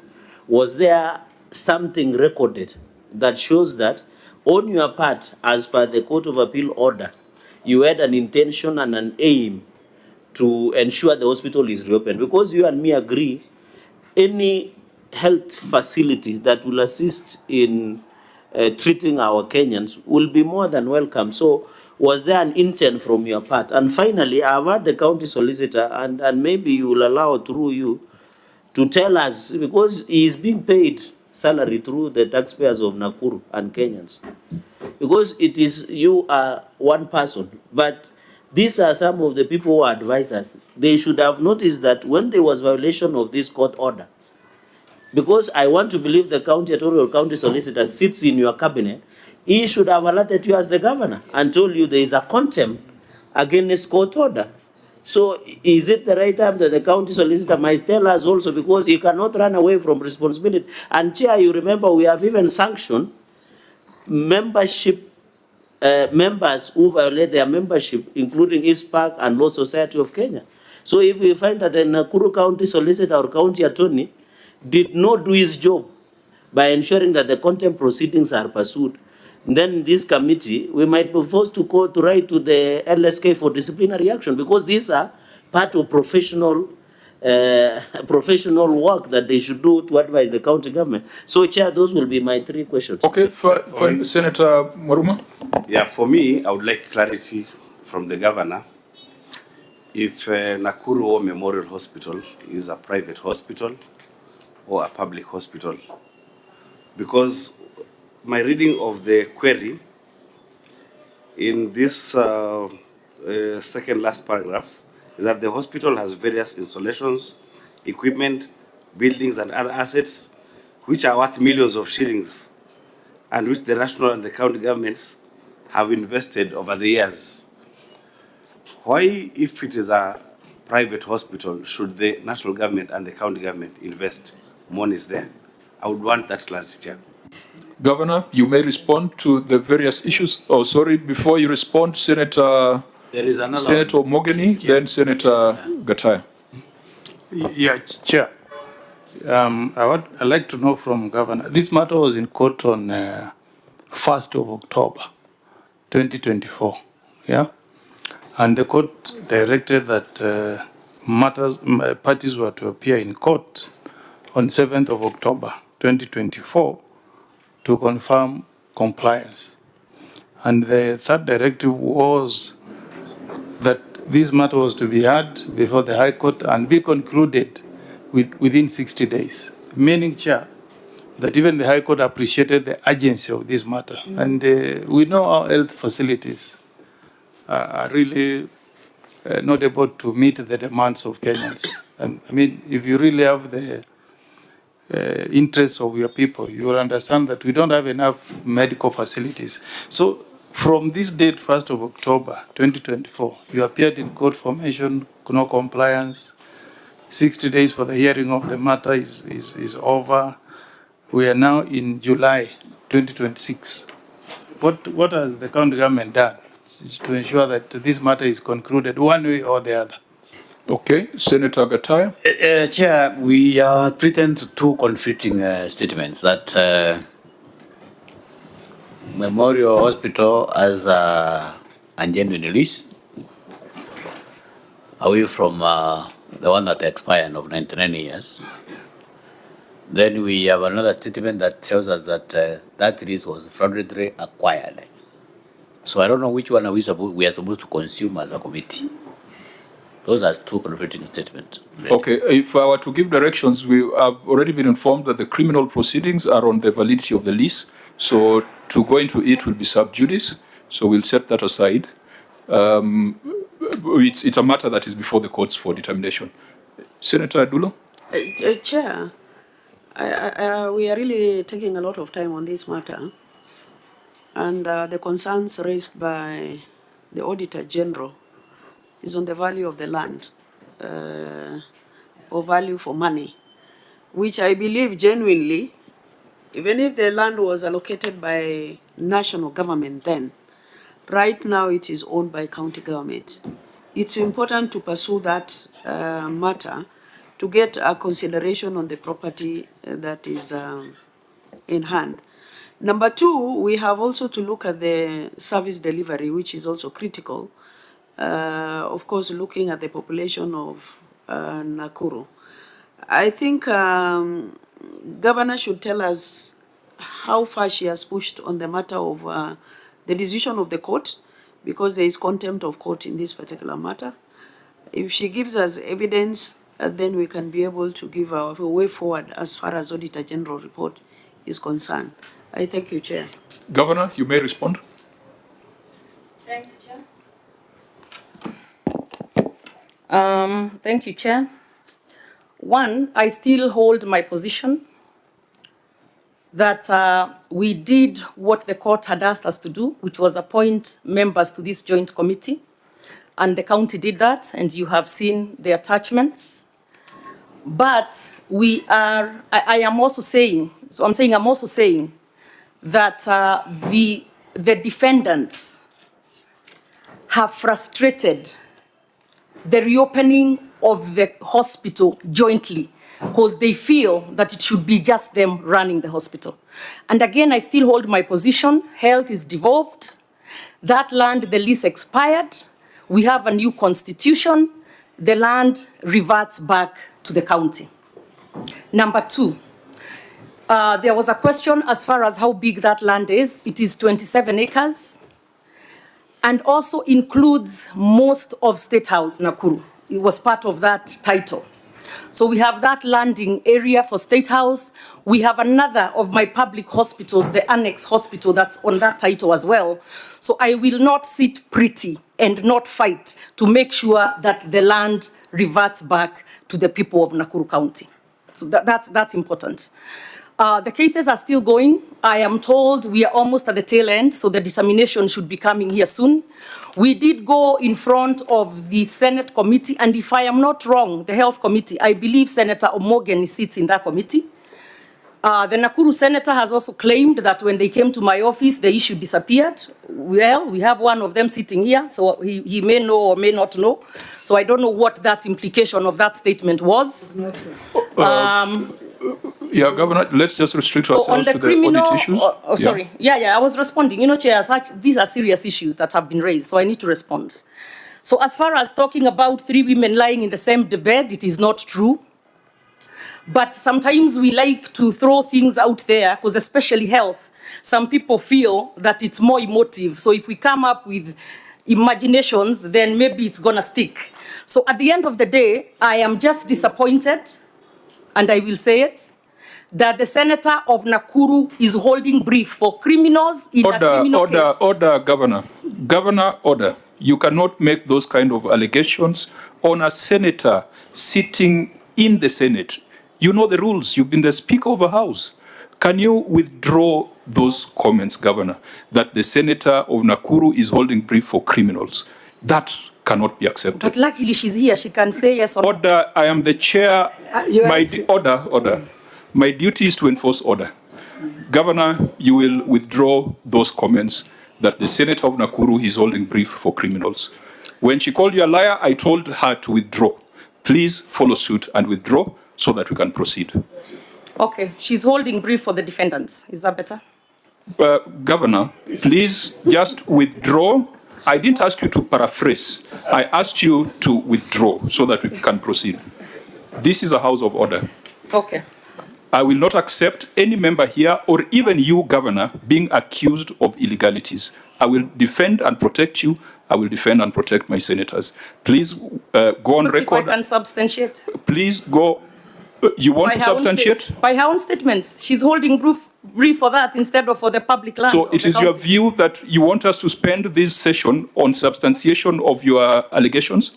We can. It is not a useful application of the time of the Senate. It's not useful, but I was ready. Because you also said I'm saying that so we can close down the meeting. I can be here until 6, substantiating. Governor, but it's okay, I will withdraw. Fine. Now you can proceed. For criminals, I will withdraw. Now you can proceed. Okay. So, Chair, maybe some of it may say, some senator may say I'm agitated or that we are bringing sideshows. It is not sideshows. It is just I feel very strongly that as a governor of Nakuru County, it is my duty to make sure that public land is not fraudulently taken by people and then come back and say, because it's a hospital, we must let them continue. So yes, we have, our county attorney has been instructed. The rules of sub judice in the standing orders bar us from discussing matters that are substantively before the court. Yes. The issue of ownership, the issue of legality of leases is part of the criminal proceedings in court. Yes. Let us not discuss them. Let me guide you that come back to order number 7, order number 6 and number 7 in the order that you have attached. That was a question asked by Senator Omogeni. Yes. Let's address that. At least that is safe ground. And, that will not make us go sub judice. I agree, Chair. And in fact, at the beginning, if you recall, I had told you we should. I actually should not be responding to this because it's sub judice. No. What is before us is not sub judice. The order of the court is not sub judice unless you confirm that order number 6, unless you tell us how order number 6 and 7 were implemented. That was a question that was raised by Senator Omogeni. But Chair, you can't also sit there and let some of these senators throw some allegations here regarding what I am not doing as far as health, and then when I respond, it's sub judice. Governor, I request you to address yourself to order number 6 and order number 7. Which is 6 and 7? Which one? And if it is to help to refresh that this particular order, mention of compliance was to be done on 7th of October 2024. Oh, okay, it's that one. Okay, and that the High Court was to determine the dispute within the next 60 days. Perhaps order number 6 is not yours. Just tell us how order number 7 was dealt with. Was there a mention of compliance? Yes, that's the one of the, with the attachments. So, Chair, that's the one we have responded and given you the attachments as I speak. And as a county, we have done what the court required us to do, which was form or participate in the formation of that joint committee. Our 2 members in the 5-member committee, who is the CEC for Health, she's still the CEC for Health, and the county secretary are still part of that membership. Now, as I stated, and I will just repeat it for the flow of this, that we have done our part, but the defendants feel that they cannot reopen the hospital jointly with the county, and they have been saying that they will go back to court for that. So, Chair, that is where we are. However, I have instructed a couple of weeks ago, my county attorney... Governor, have you read order number 7? Order number 7. So that we deal with that. I don't want us to stray. Okay. Yeah, I'm responding as far as the order by the High Court. Isn't that the one? Order number 7 required that mention of compliance be done on 7th of October. Oh, okay. Compliance with this order. Okay. That's what we are asking, because you have told us the stories about how the other party is not cooperating. Yeah. So can you just tell us whether that order has been addressed or it's before the courts? So that if it's before the courts, we leave it as sub I judice. can quickly ask and we can return. I can come back to it. But I know we have gone to every hearing. There is no hearing that has been missed. Was there, So I'm sure this was a addressed. mention of compliance on 7th of October? Can I ask the attorney, who is one of your senators? Yeah, because that is critical. For us, we will not deal with other issues. We just want to I will know ask. why this order cannot be enforced. Point of order, who is the attorney? The attorney of record is Professor Ojienda, who is one of the senators. But I will ask him real quick. Where is he? Governor, is there anyone, order members, order. Is there anyone in your delegation who can give us? Yeah, because I thought you had someone from the legal. He can. It's a clear question. It was asked by a senior counsel, and I think it requires just a clear, direct answer. Thank you very much, Chair. The matter, I can confirm that on that particular date, it didn't come up for compliance, but it's coming up on 22nd of this month for the ruling of the applications. Senior counsel? You see, Wakili, compliance means that you have to tell the court whether order number 2 that required the hospital to be opened had been opened. So what we want to know is, when you went to court, did you tell the court you have complied, or what is on record? When you went back to court, what did you tell the court? Because the court wanted to know whether you had complied with order number 2 that said War Memorial Hospital shall be opened immediately. So what did you tell the court? Thank you, Senator. On that day, the court did not sit, yeah? Did not sit on that particular day, yeah. But we got another date, and we are hoping that we can get the final ruling on 22nd of July to put this matter to rest. So since October 2014, the court never sat again to know whether there was compliance of a court order? On that particular issue, to check on compliance, I would need to confirm. My God, you are letting down your governor terribly. Yes. Terribly. Since 24, we've gotten 10 court orders to reopen that hospital. So, honourable members, I thought we were going to get some substantive answer on that. Members, that is a situation. We shall be the judges. That is why the good advocate, we should take it up with the membership, with the Law Society. And Governor, that explains why you had to look for Senator Professor Tom Ojienda. Because, because if you are in House Council, cannot answer something that says just compliance. Can I add? Okay, members, order members. I wanted to add on something on Cherangei. Okay, no, let's You've been calling for the RSK. Yes. Let it go into record. RSK demonstrated in the Nakuru, and before they reached the office of the governor, they were beaten with stones by police. It's good to go in record. Okay. Senator Tabitha. Very serious Senator matter. Tabitha and Senator Cherarkei. We have the order before us, which has been adduced as evidence. Order members. We have the order before us, which has been adduced as evidence of progress made to reopen the hospital. It has been stated by the governor under oath that the hospital is not yet open because of non-cooperation of the other partners. But we have also seen clearly in the order that there was supposed to be a mention of compliance, which was not done.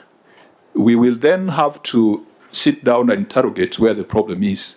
Is it in the judiciary that did not bring up the matter for mention? Is it the county that sees no sense of urgency? Or is it the other party? We, as judges on this matter, we do not have to pronounce ourselves, but we have all the facts before us. We have all the records before us. Let us restrict ourselves to the issue of value for money. Let us restrict ourselves to the issues of public interest, and let's allow the courts to deal with the issues of ownership of land. But I think from where we sit, it sounds unconscionable that you will have a hospital that is fully equipped, that is shut down as a result of legal disputes. That is not prudence. That is not the definition of prudence as per the Constitution and as per the PFM Act. So, members, we can leave it at that. Let the citizens of Nakuru be the judge on who is at fault on this. Senator Cherake. I thought the issue is about lease, but not ownership of the land. I thought that should come out. Members, we benefited from the earlier brief. The question of lease and ownership is an active matter in court. Okay. So we leave that for the courts to determine. I think the matter that we can address is value for money and prudence in application of public resources. Now, members, can we make some progress? Yeah, may I? Just one minute on that. Because I did say that I will ask the substantive attorney on the case. And I have the answer that actually they were in court yesterday. And we have closed our case. So we have completed our part. The issue of compliance is a substantial part of the trial. So even by discussing it so much, it's sub judice. And because the case has come to an end, and as you have heard, the ruling is on July 22nd, I think it would make sense to wait and see the outcome of the case then, because it's been a lot of litigations. There's actually a lot of cases pending based on this, but this is the main case. But just for the record, as I conclude, the same cases, the same issues happened in Machakos and Kakamega, where such hospitals were such people tried to fraudulently take these hospitals. So Nakuru is not unique, and we shall not give up on fighting for the rights of Nakuru people. We shall give specific recommendations for Nakuru County, because that's the entity before us. Honorable members, I want us to move on to the other residual matters. We had come from the motor vehicle ownership to the land ownership, and we came to this matter of Nakuru War Memorial. Now, let's go back to the other issues of numbers. Auditor General, you had flagged unaccounted disbursements to another county fund. You had advised that the 1.96 billion queried there has now been accounted for? Yes, Chair, that one has been accounted for, but we combined it with the question number 8. That's what's talking of lawfulness of retaining monies for the public facilities, non-compliance with the Finance Act. Okay, so for avoidance of doubt, and for those who do not have the documents before us, the 1.96 billion were transferred to which entities? Public health facilities. And have these public health facilities prepared their financial statements? They prepared financial statements. Yes. So they will be subject to audit? They had already submitted the audit, and we have verified the bank statements that the county provided, and we traced how the money was disbursed to the facilities. Okay, so then we look at non-compliance with Facility Improvement Financing Act. You can read your finding.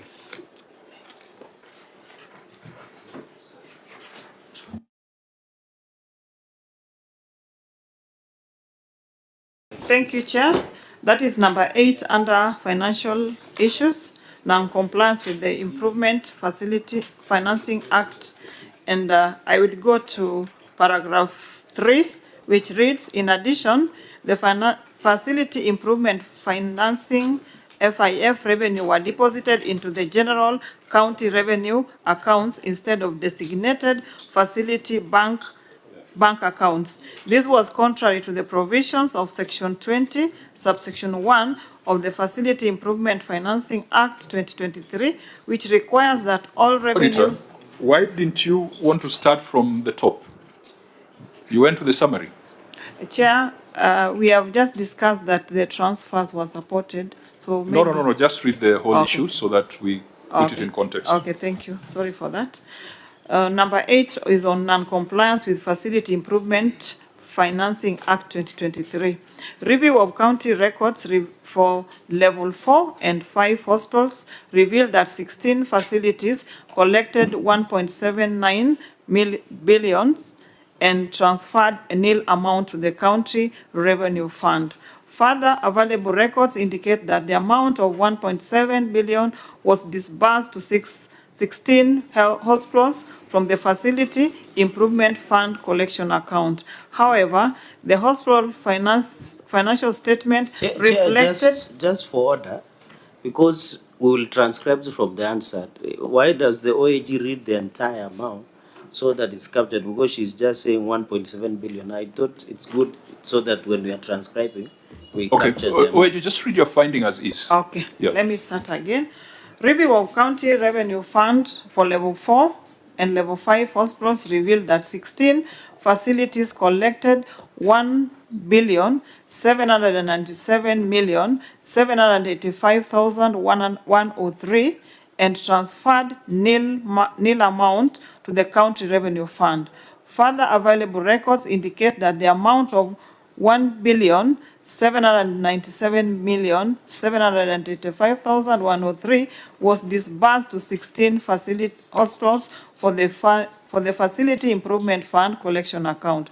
However, the hospital's financial statements reflected a total amount of 1.7 billion 726,123,564 as having received for the FIF account, resulting to unexplained and disbursed amount of 71,663,539. Further, the county government of Nakuru receiver of revenue statement reflect transfer of another county fund FIF amount of 1,960,729,790, which is at variance with the county records amount of 1,797,785,103, resulting into unexplained variance of 162,944,687. The inconsistency between the various records has not been explained by the management. In addition, the Facility Improvement Financing FIF revenues were deposited into the general county revenue accounts instead of the designated facility bank accounts. This was contrary to the provision of Section 20, subsection 1 of the Facility Improvement Financing Act 2023, which requires that all revenues collected by health facilities be retained in designated FIF accounts utilized strictly for approved operations and improvement activities. In the circumstances, the accuracy and completeness of county revenue amounting to 1,797,785,103 could not be confirmed. Thank you, Chair. Governor, you may respond.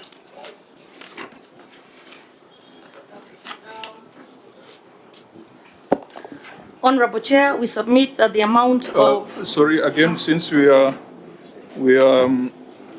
working a bit, we are not going page by page, just read out the page numbers so that members can be there. Sorry. It's page 329. Honorable Chair, I'll let them find it.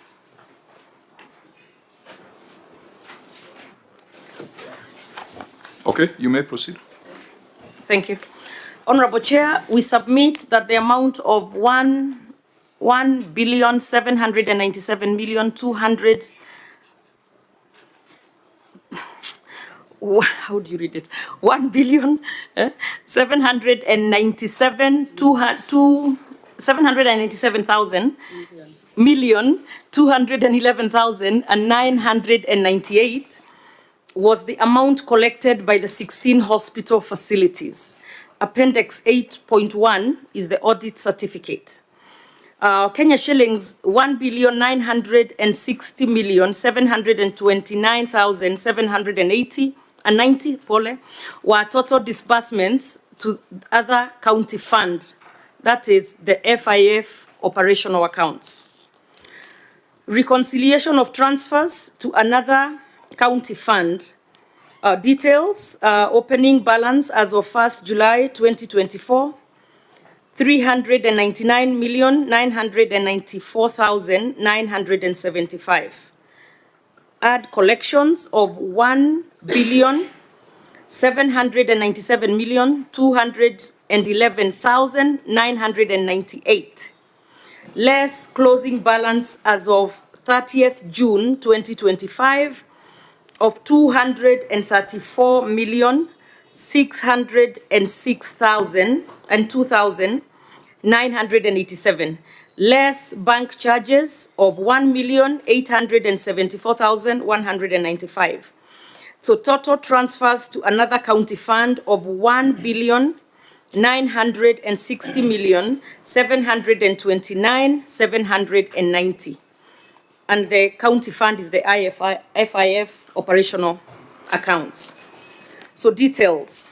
Total transfers to another county fund is the 1,960,729,790.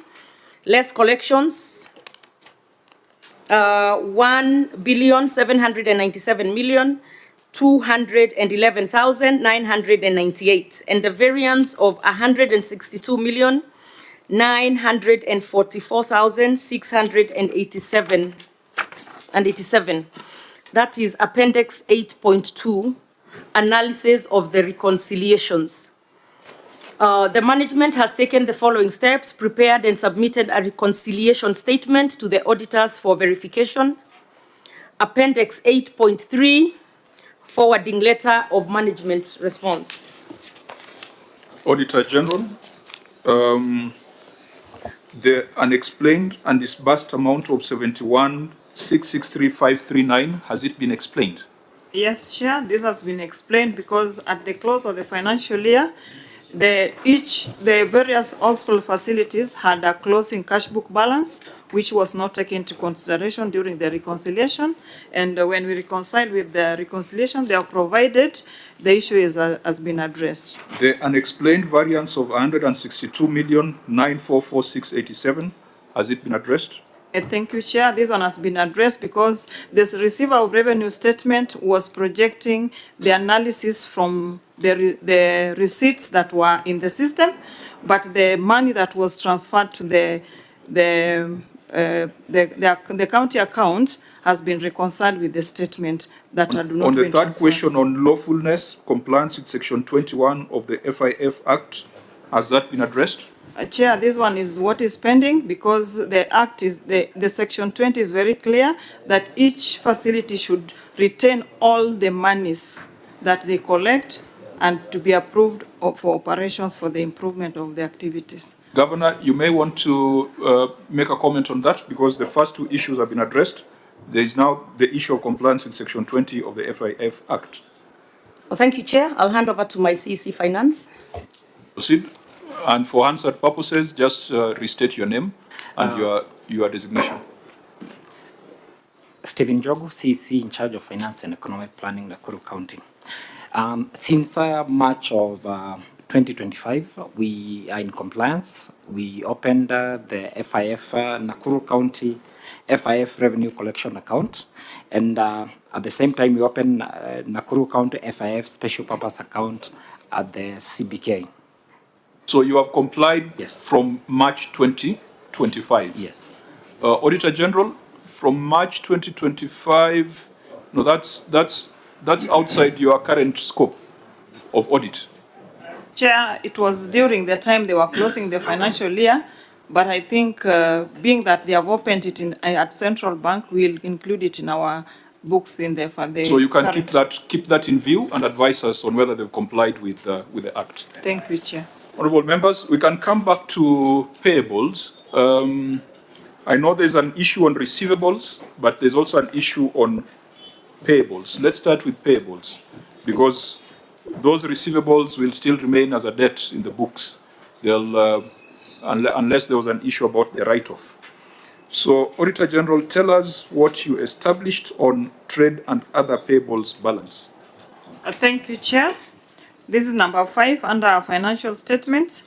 The statement of financial position reflects trade and other payable balance of 6,486,882,856 and a comparative balance of 1,478,761,394, which reflect an increase of 5,007,325,462 for the year under review as disclosed in Note 32 to the financial statement. However, review of the supporting schedule reflect balance of 5,843,012,076, resulting to an explained and unreconciled variance of 643,070,092. In the circumstances, the accuracy and completeness of trade and other payables balance of 6,486,082,856 could not be confirmed. Thank you, Chair. I believe there's another finding on trade payables. Is it coming under lawfulness? Yes, Chair, it's coming about under lawfulness. long-standing payables. Yes, it's number 1 under lawfulness. Can you just read it so that we deal with this issue of trade payables jointly? And members, you can also look at Note 32, which we usually analyze the aging analysis of the debt, so that we deal with this issue of pending bills collectively. Thank you, Chair. Number 1 under lawfulness is long outstanding trade and other payables. The statement of financial positions reflect trade and other payable balance of 6,486,082,856 as disclosed in Note 32 to the financial statement. However, review of age analysis revealed that there was a balance of 1,478,761,394, or 23% of total payables have been outstanding for more than 1 year. This was contrary to Section 53, Subsection 8 of the Public Procurement and Assets Disposal Act 2015, which states that an accounting officer shall not commence any procurement proceedings until satisfied that the sufficient funds to meet the obligation of the resulting contract are reflected in the approved budget estimate. Further, failure to clear trade payables in the year to which they relate distort the budget of the following year as they constitute to a first charge on the budget. In the circumstances, management was in breach of the law and the county executive runs the risk of incurring significant and unqualified costs on interest and penalties associated with delays in settling the invoiced bill. Thank you, Chair. Okay, Governor, we have handled 2 queries, but they relate to the same matter, trade payables. So maybe you first deal with the issue of the 5 billion growth in trade payables in 1 year, and then you go to the other matter of trade payables worth 1.478 billion that have been outstanding for more than 1 year. Thank you, Chair. To the members and everyone, it's page 309, the first one, 309. Honorable Chair, the variance amounting to 643,070,092 relating to grants and transfers to other entities was not reflected in the trade payables schedule, but it was appropriately recognized and disclosed in the statement of financial position. The management has taken the following steps. 1, the trade payables schedule figure of 5,843,012,764 has been adjusted to incorporate the variance of 643,070,092, hence reconciling with the statement of financial position figure of 6,486,082,856 as per the schedule provided. Appendix 5.1 has the reconciliation statement. In addition, Management has undertaken several capacity building workshops for accountants to strengthen technical competencies, particularly in the application of IPSAS 33 and other relevant accounting standards. Appendix 5.2 has the IPSAS training. I go straight through to the next. Maybe we can ask questions on this, then we go to the other one of the aged debt. Auditor General, does that response address your concern? Thank you, Chair. The response was addressed because most of the variance that we were querying were the payables, the money that was to be transferred to various fund accounts, which has since been provided. Thank you, Chair. Now, so that deals with 643 million. Yes, Chair, they have reconciled. But the bigger question, Governor, is how you close a year with a debt of 5 billion under 1 year. What were the circumstances? Because the prior year, the opening balance was 0. And this year, 5 billion was debt less than 1 year. The prior year opening statement balance was 1.4 billion, and then you close the year at 6.4 billion, which indicates that your pending bills, what we usually call pending bills, has grown by 5 billion. That's what percentage growth is that? From 1.4 to 6.4. That's almost a 4 times growth. What were the circumstances, and what is the plan to settle that 5 billion debt, and what has been achieved so far? Oh, thank you, Chair. I'll turn it over to the CEC Finance. CEC? Thank you, Chair. During the close of last financial year, there was a change in financial reporting, where the controller of budget required us to report anything that was not covered or paid by close of day on 30th June. And most of these were even monies that we had already requisitioned and we are waiting for the controller of budget to approve. But most of it has been paid. As we are talking now, the bill is around 2.1 billion as of close of May this year. Do you have any evidence of payments made during the year? Yes. So, can you cite them in the appendices in these documents? I didn't. Is there evidence before us on the payment progress?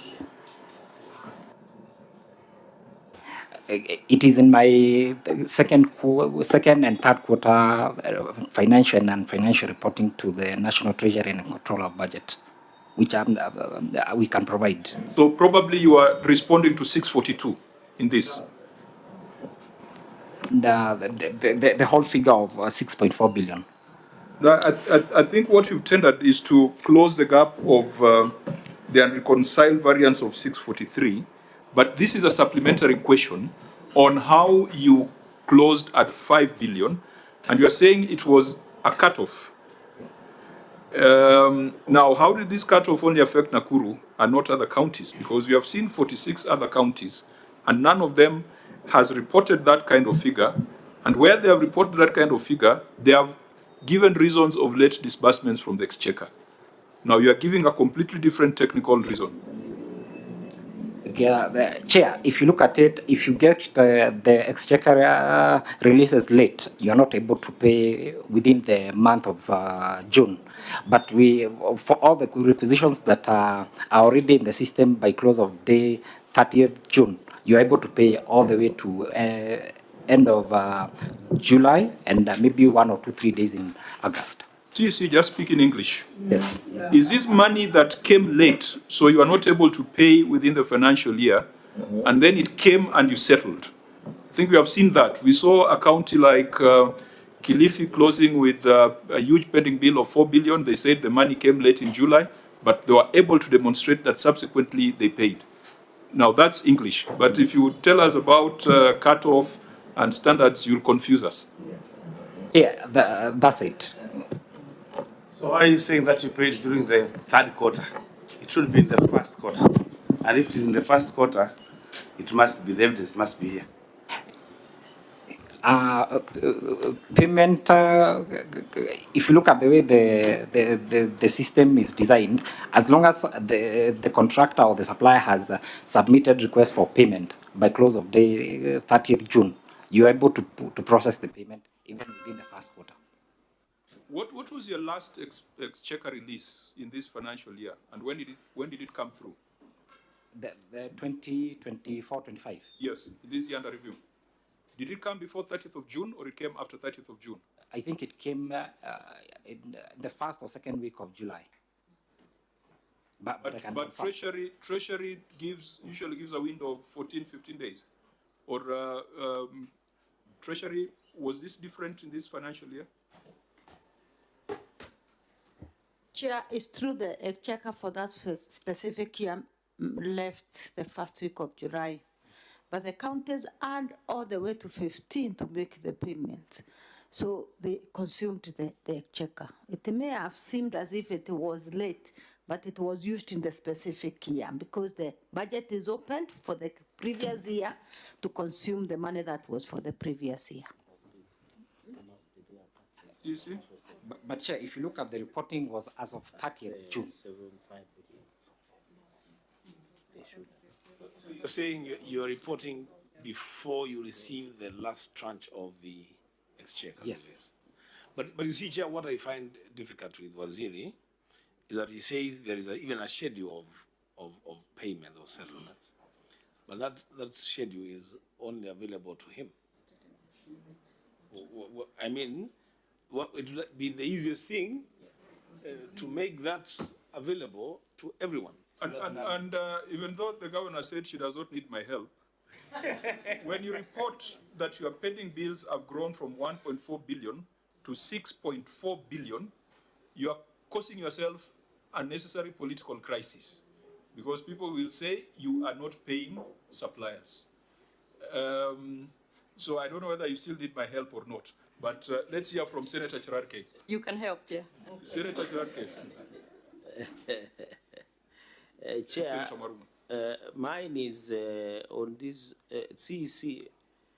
You didn't demonstrate, but I've seen the reconciliation of 648 million. This, why in your financial statements you did demonstrate this 5 billion, and then the aspect you should have indicated is it because of this you're arguing that it was given late? What is the role of EGP, the e-procurement, in ensuring that such money did not get hold on? And then finally, Chair, to the governor, I've seen in your aging analysis, over 3 years, the 11% of there is a pending bill of 11% or trade payables of 11%, that is 681,130,092 shillings.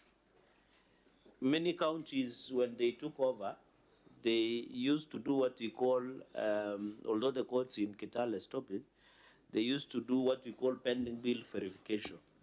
In this aspect of over 3 years, Governor, was there any either gazetted or your internal pending bill verification of this 11% that you owe? And then finally, Chair, combining both 2 to 3 years of 273 million, 523 million, Governor, this is a significant amount. Of course, I appreciate Nakuru is a very huge and vast county. What is it attached to? Is it more of recurrent or expenditure, the certificates that are being raised by suppliers and the people or contractors in that region? So, Chair, if the governor can answer those 3 concerns. Okay, Senator Maruma. Yeah, mine is just on the notes. I'm looking at the note 32 on trade and other payables. And it is indicated that employee payables compensation is 554,458,051. How much do you pay per month for employee salaries? About how much? And is this 554 million for maybe June salaries only, or for other months? Okay, yeah, Governor, you may respond, taking note also that your total revenue for that year was, Auditor General, can you help me to get the actual number? I know it was contentious when you are computing the fiscal responsibility. What was the total revenue? That one is on page 1 of the financial statement on financial performance. It is 15 billion 593 million 236,618. 15 billion. 15 billion, yes. 15 billion. Yes. Out of the 15 billion, 6.4 billion are debts. That's what the financial statements are telling us, isn't it? Auditor General, is that the right interpretation? Chair, no. What is the interpretation? Because you have trade and other payables of 6.4 billion. This 6.4 billion, I think it includes even the previous carried forward trade payables. Correct. You have 15 billion for the year, but you have 6 billion in debt for current and prior years. Isn't it? Because the accountants must speak to the public. The standards and the reports must speak to the public. We must reduce it to a language that the public understands. So, Governor, there have been many, many questions from my colleagues. You can respond to them. Okay, I'll say it in general, and then if there are specifics, I'll turn over to my people. One, that's a good question on the 6 billion or is it 5 billion? Part of that is salaries, because when the money comes after June 30th, it is paid the next financial year. So it would look to you like a pending bill, but it's truly not a pending bill. It's just salaries. The cutoff of June 30th then messes with that. I think that was the first year of accrual accounting. And then part of the other stuff, part of that bill, my salaries, by the way, I think a senator asked that, is about 600 million or about $500 million per month. And then part of that money too is requisitions for suppliers after the cutoff of June 30th. So a lot of it is then processed and paid within the month of July of that, because also our money comes in late. And I want, for the record, actually even Standard and the Star ran something on us and said Nakuru was number 2 in paying pending bills. So we don't play about pending bills, we pay them. But this has a lot to do with the accounting system that was in place, or that's in place.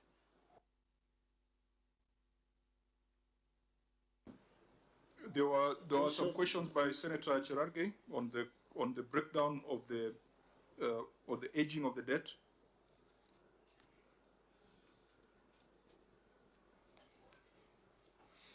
And again, sorry. And again, we are complicating a very simple question, because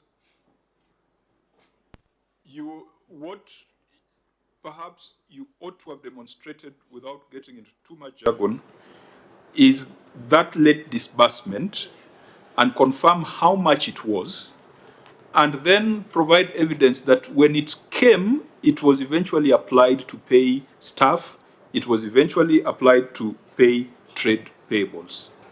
I think that would have clearly given a way forward. But if we make it a technical thing, then we get lost in it.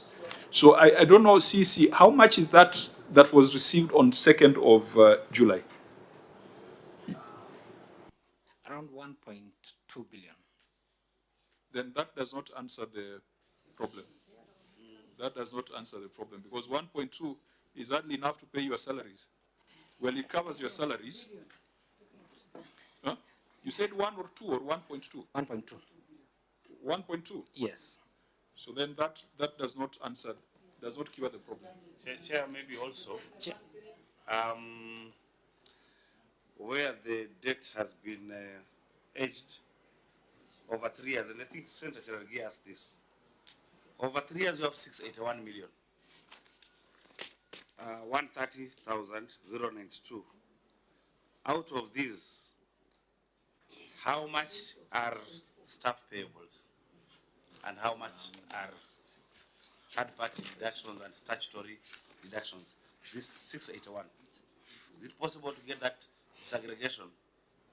Yes. That breakdown? Yes. Where is it? And maybe ideally under this note. Also, oh, sorry. Maybe also to add to that, because I had Seragai asking what Excellency Governor inherited on pending bills. It was about 800 million when she took over the government. You check and see. That's what we have. So, and then monthly reimbursement or allocation is about 1.2 or 1.3 billion, whatever you're talking about, 1 month, monthly. So, having raised the pending bills to be 6.4 billion, then I can confirm that's why the Nakuru people, they're all crying everywhere about their pending bills, the payments. I know you, the Star has said, I commended you that you're paying the pending bills, but there's a lot of outcry, and this can prove having a pending bill of 6.4 billion. So this is the danger of speaking jargon rather than speaking to the public, because Governor, the report that we have here from your opening balances, it indicates that prior year you did very well. Yes. Prior year you did very well. You closed at 1.4 and you had nothing under 1 year. So the concern is why the subsequent year it jumped by 5 billion. And I think that's the explanation that needs to come out so that the people of Nakuru do not come to a conclusion that you are not paying. So if it's an accounting reason, break it down to a language that people can understand. Thank you, Chair, and I'll turn it over to Martha, who will give us it's an accounting reason that needs to be broken down into language we can understand.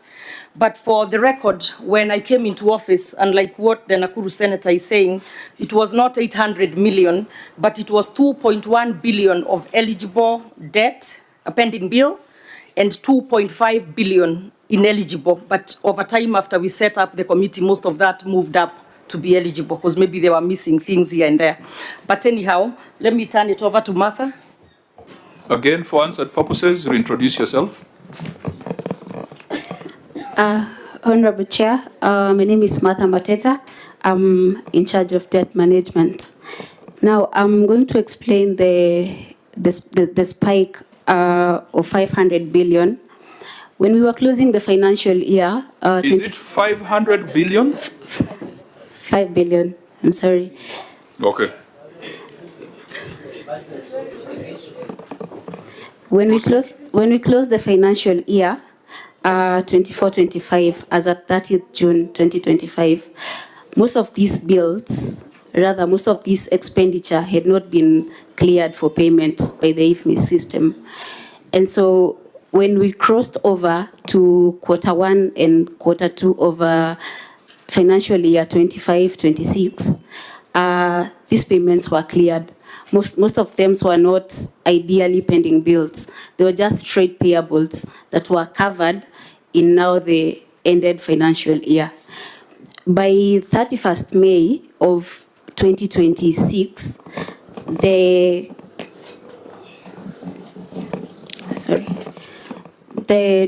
trade payables stood at 2.5 billion. So, Honorable Chair, we are really working on paying the pending bills. The rise to 6.4 was not ideally pending bills.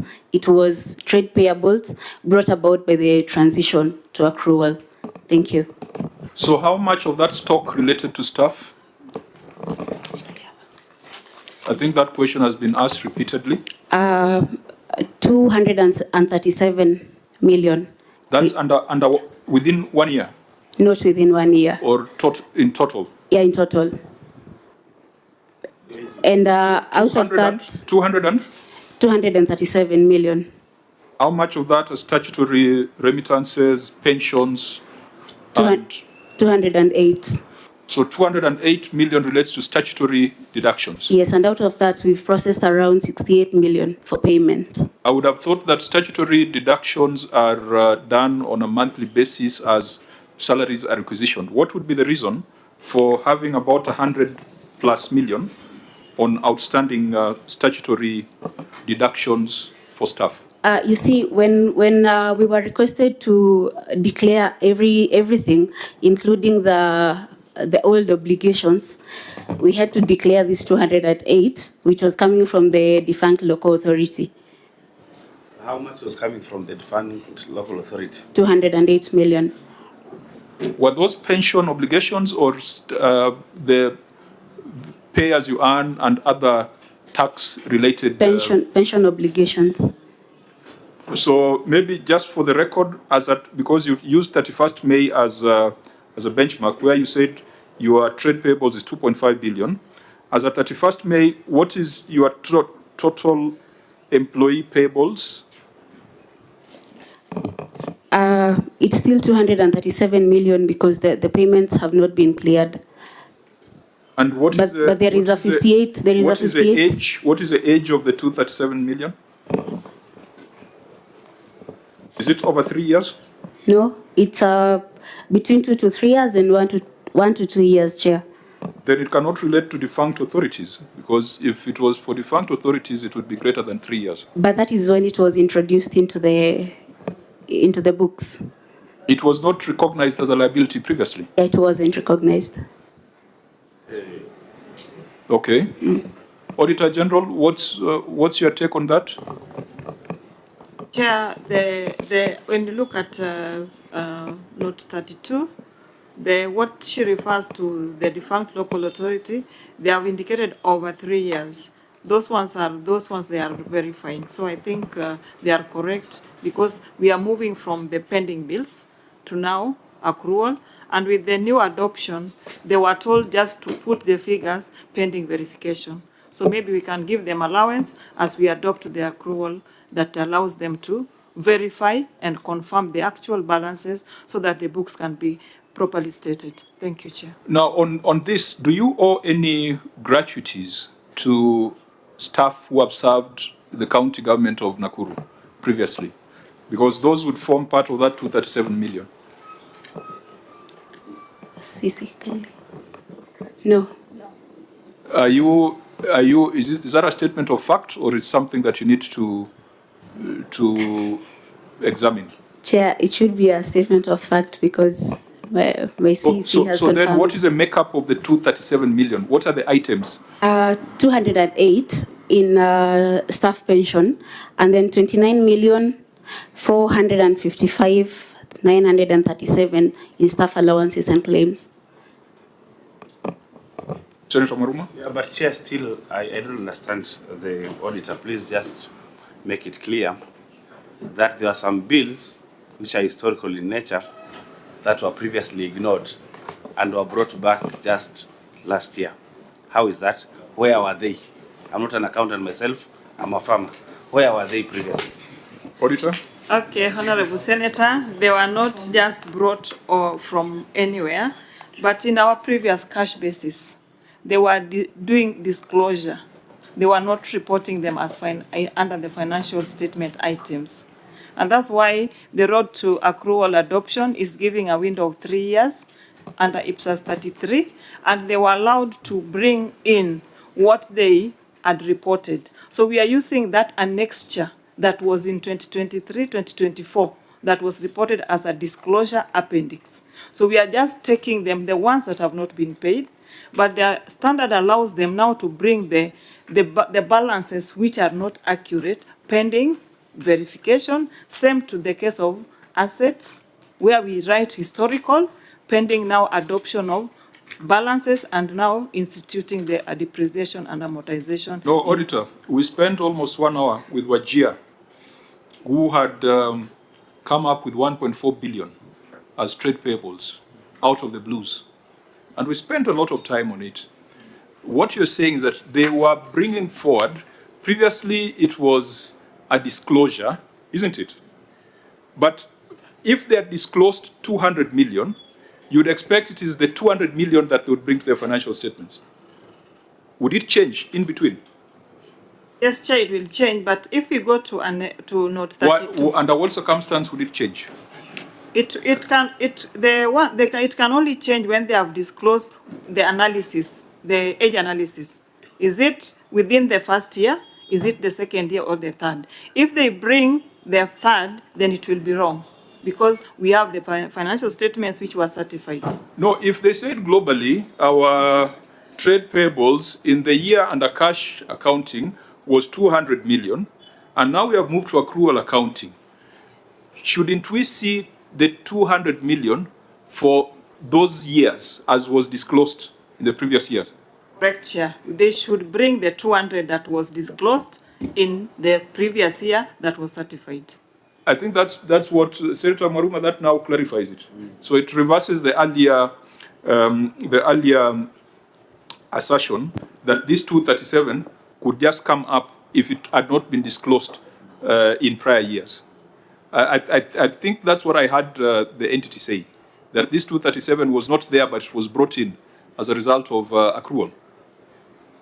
Chair, maybe just to check again the analysis, I think maybe because of the figures, the analysis 1 to 2, it means the previous years. When you add 523 million, you add to 273, and you add to 681, goes to 1.4 that we have indicated that were previously reported, which are still that's what your outstanding. opening statement. That is now the opening. Correct. Yes.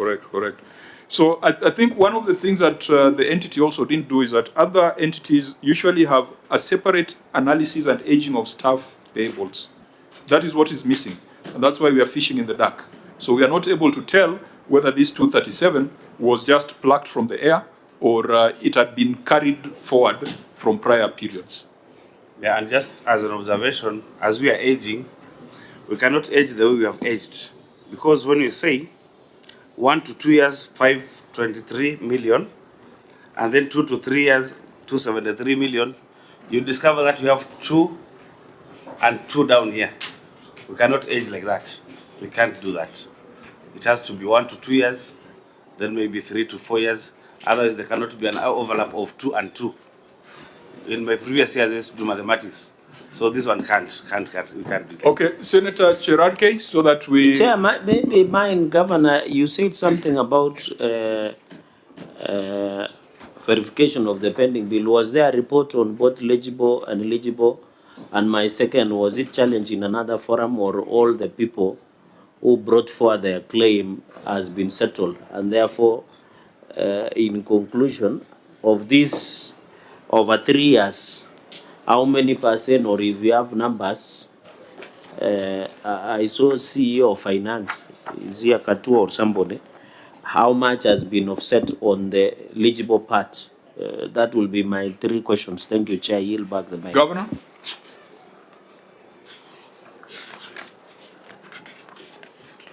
Sorry, Chair.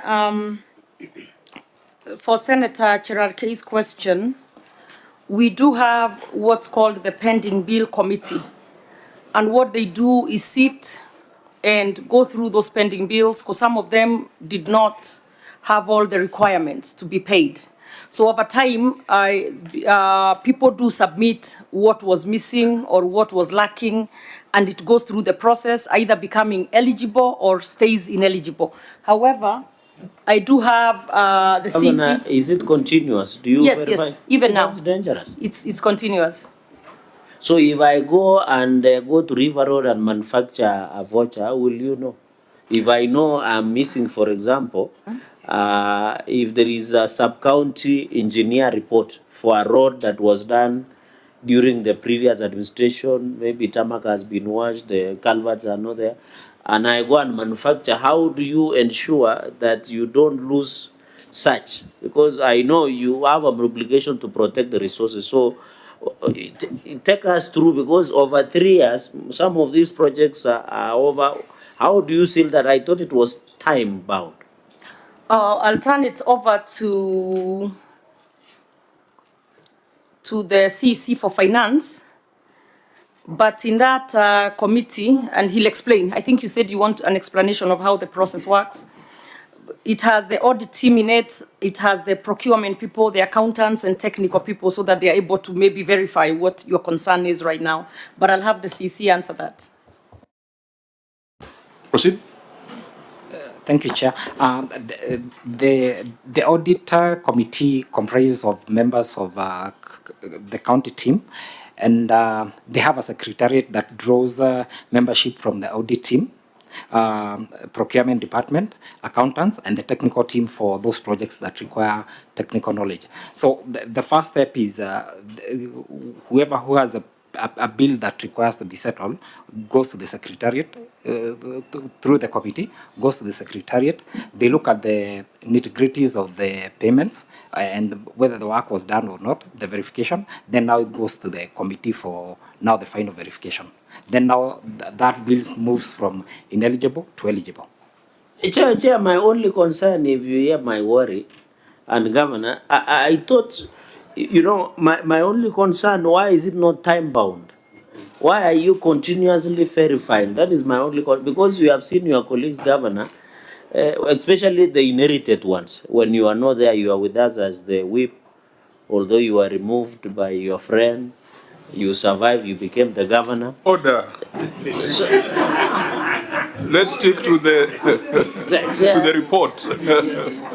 I know it is Ugali o'clock, but let's. But where I come from, Chair, what is important is not Ugali, it is Mursik. So, Governor, my only concern is on these 3 years, Chair, and I hope the committee chair through you is noting, because if we have, Governor, the over 3 years, why didn't you create a time bound of maybe 30 days to verify? Because my worry, Governor, you know, there are people who are crafty, and I'm not saying they're in Nakuru. My worry is they can infiltrate and go and take advantage. If they come to CC, my brother, the CC of Finance, they appear before the committee, they are told there is no voucher of supply of soda. They run at Nakuru Mart supermarket and manufacture a receipt and backdate it and then bring it. Then you include him in legible. Don't you find it is very dangerous? You can pay fake pending bills. Yeah, I want to pick the mind of Senator Charad. Yes, please, and return it when you are done with it. It can be extremely dangerous if it is for maybe construction. Maybe a building is constructed, it's there, classroom is there. You can reconstruct and get maybe the vouchers that are not there and pay. But for recurrent, over 3 years, maybe a receipt that is not there now, it's provided, and then you pay. You might end up paying a lot of fictitious pending recurrent payables. That is my problem also. Okay. So, Chair, let me write also on that Cheragay's mind. We will return it. Governor Senator Susan, you know, this verification is not just on documentation. It's also on physical verification, you know, sideways and all that. And I think what Cheragay is saying really makes a lot of sense. That, take an example of a road, even graveling, you know, a road. The documentation is there, but there is doubt as to whether actually that work was done. 4 years, 3 years down the line, if you are to go and verify on the ground, what are you going to verify? Because, I mean, you have had 5 rain seasons that have washed that road 3 times. It has been done and redone, but you're still telling me, you know, we are not sure whether you did this project, although your documents are okay. How do you go about that? Okay, Governor, maybe just the process and policy, and then we come back to the numbers. Thank you, Chair. I'll turn it over to the CC Finance. Thank you, Chair. For verification, we still need the department to own the pending bill. The committee that's, let's say the interdepartmental committee sits at as the last resort, because now the accounting officer should first of all own that bill from the department before now it comes to now the committee for verification.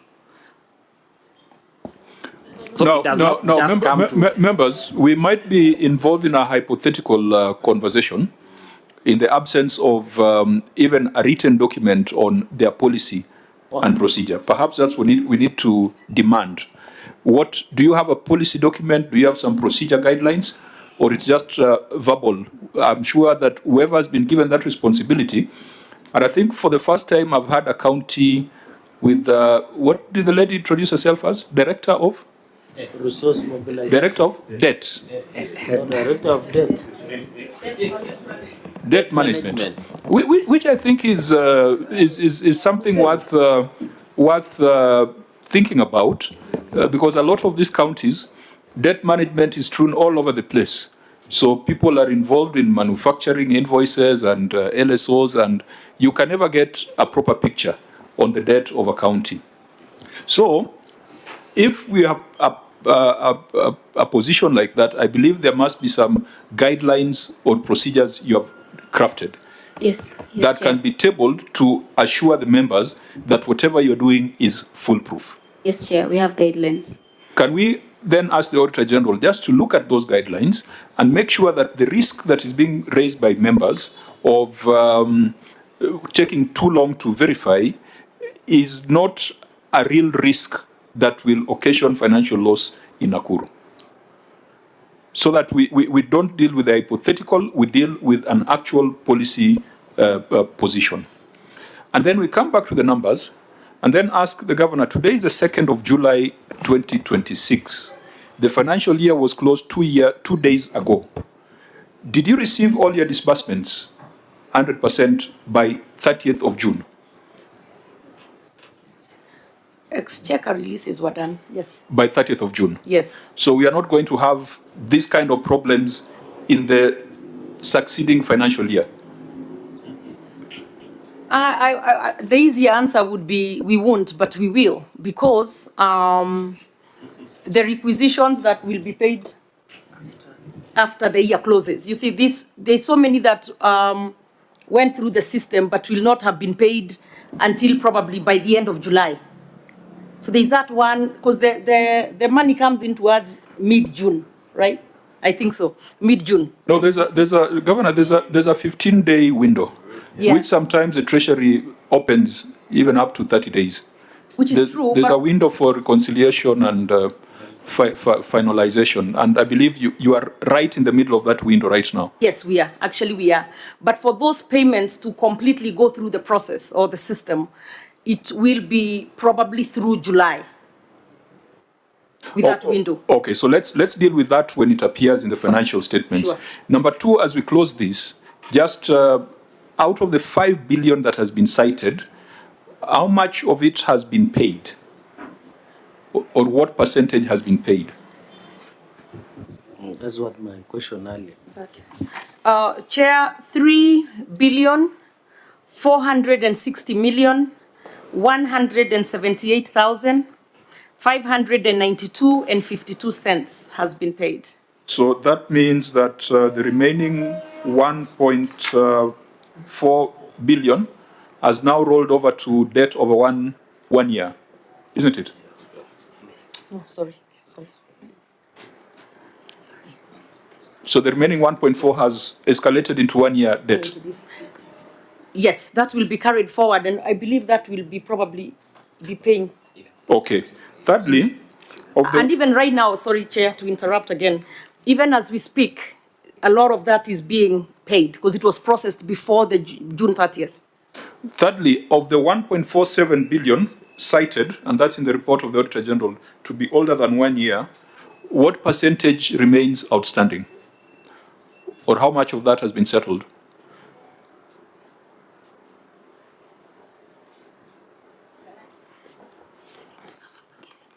Sorry, Chair, if you can repeat the question. Of the 1.47 billion that the Auditor General cited as being over 1 year in these financial statements, how much of that has been settled? There was around 200, 237, 200, about 230 million. So your debt is growing faster than your repayments? No. Can you answer? Yeah, this is the records we have up to 31st of May. We do not have the records for what is at requisition level at the controller of budget. Okay, so we can get the full picture in in the substantive audit. Yes. Okay. Now, this also brings to question your fiscal responsibility index. So, auditor, you need to now help us. If almost 1 billion was not accounted for in the year under review. Do we have a correct picture of compensation of employees for the year? Because, you know, you cited it, it's a substantive finding where you're saying that I think it's under lawfulness, non-compliance with fiscal responsibility principle on wage bill. With all these accounting stories we are hearing, what is the true cost of compensation of employees for that year? Thank you, Chair. The true cost of employee cost was 6,590,685,095. But we are told almost 900 million relating to that period were paid, are sitting here in this pending, in these trade payables, staff payables. Thank you, Chair. When we go to note 32, the trade payables are also having other segments whereby we have employee payable compensation, which is 554,158,051, which indicates that this is the salary that was processed at the end of the year, at the end of the month. That was not processed. Yes. That was not processed. Sure, thank you. So the true cost perhaps should take the 554, add the 312, isn't it? The 312 of employee payables, staff payables. Yes, Chair, but the compensation also involves other parties.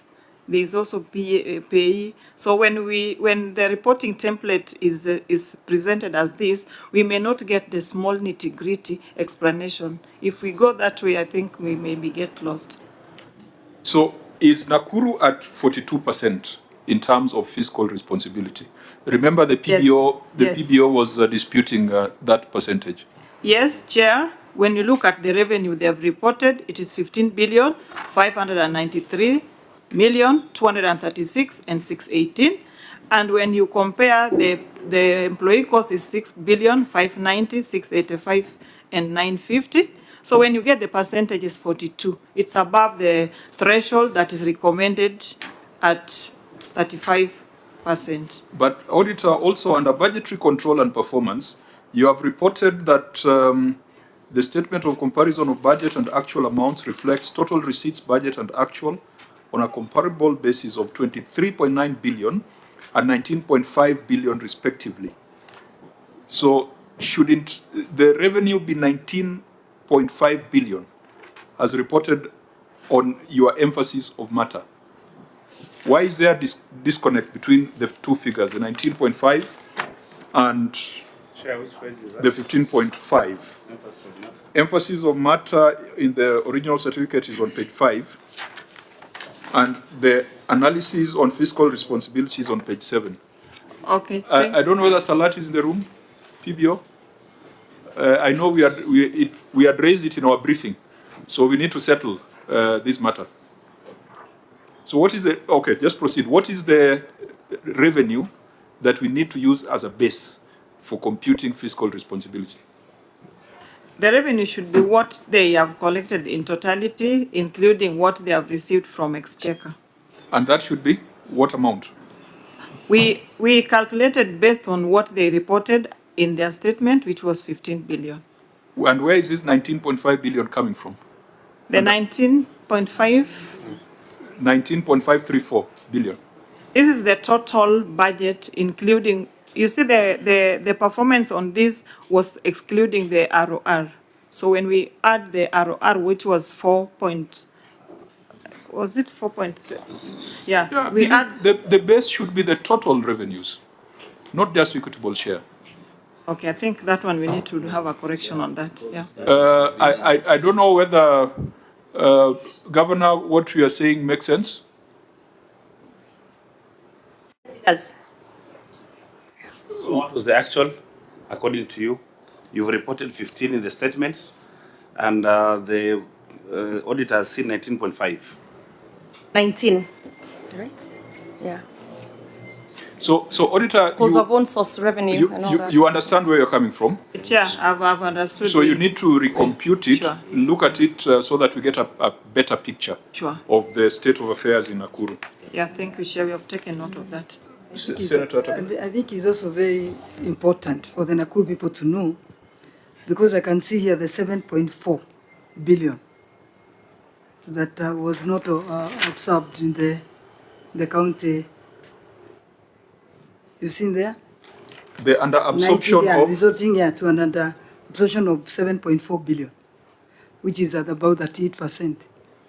of the actual receipts. Yeah. So where did that money go? Was it returned to the National Treasury? Okay. Again, when these matters are in the audit report, the public can interpret it in any way they deem fit. So maybe it's good, the Auditor General, you tell us, was it returned to the National Treasury or what happened? Okay. Is that the auditor's question or the county's question? Thank you, Chair. The Honorable Senator is asking the explanation in the budget where we are comparing what was actual receipt and what was spent. And Honorable Senator, you can follow the discussion that we had. At the close of the financial year, there are some payments that do not go through as they have been submitted to the controller of budget pending approval, and that's why the Treasury gives the window between 1st July to around 15th for the clearance. Once the window is closed, we normally have exchequer return, which forms part of our analysis. So to go into record, does it mean that 7.4 billion of the allocated money to the Nakuru County government was returned to the Treasury? Thank you, Honorable Senator. It was not returned because the financial statement is as at 30th June, like yesterday, part 1. But the expenditure is allowed for reconciliation until around mid-July, whereby now we exhaust all the exchequer releases that were. But do you want to tell me in 15 days, a county government can consume 7.4 billion? Honorable Senator, it's possible because it depends. If it's a contract, they have a construction Auditor going General, on. you are taking on a role that's not yours. Mm. It is the job of the executive to explain this. I think yours is to provide assurance, not to explain it. Chair, And Chair, for the benefit of all provide of us. assurance. Yeah. For the benefit of all of us, Chair. Senator Wambua. The benefit of... Because as the Auditor General, this is our report. According to it is our report. So I think you should stop at an assurance that whatever you have reported there is lawful and prudent. As to the nitty-gritties, it is an entity to address themselves to. Senator Wambua? Yeah, so I would just want to hear from the auditor that the window that is open for 15 days, any transaction that takes place in between 1st of July to 15th of July can procedurally be captured in the accounting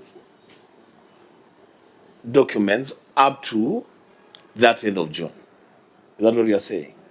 You're saying that yes, the year closes on 30th, but there is disbursement that comes after 30th or just before 30th.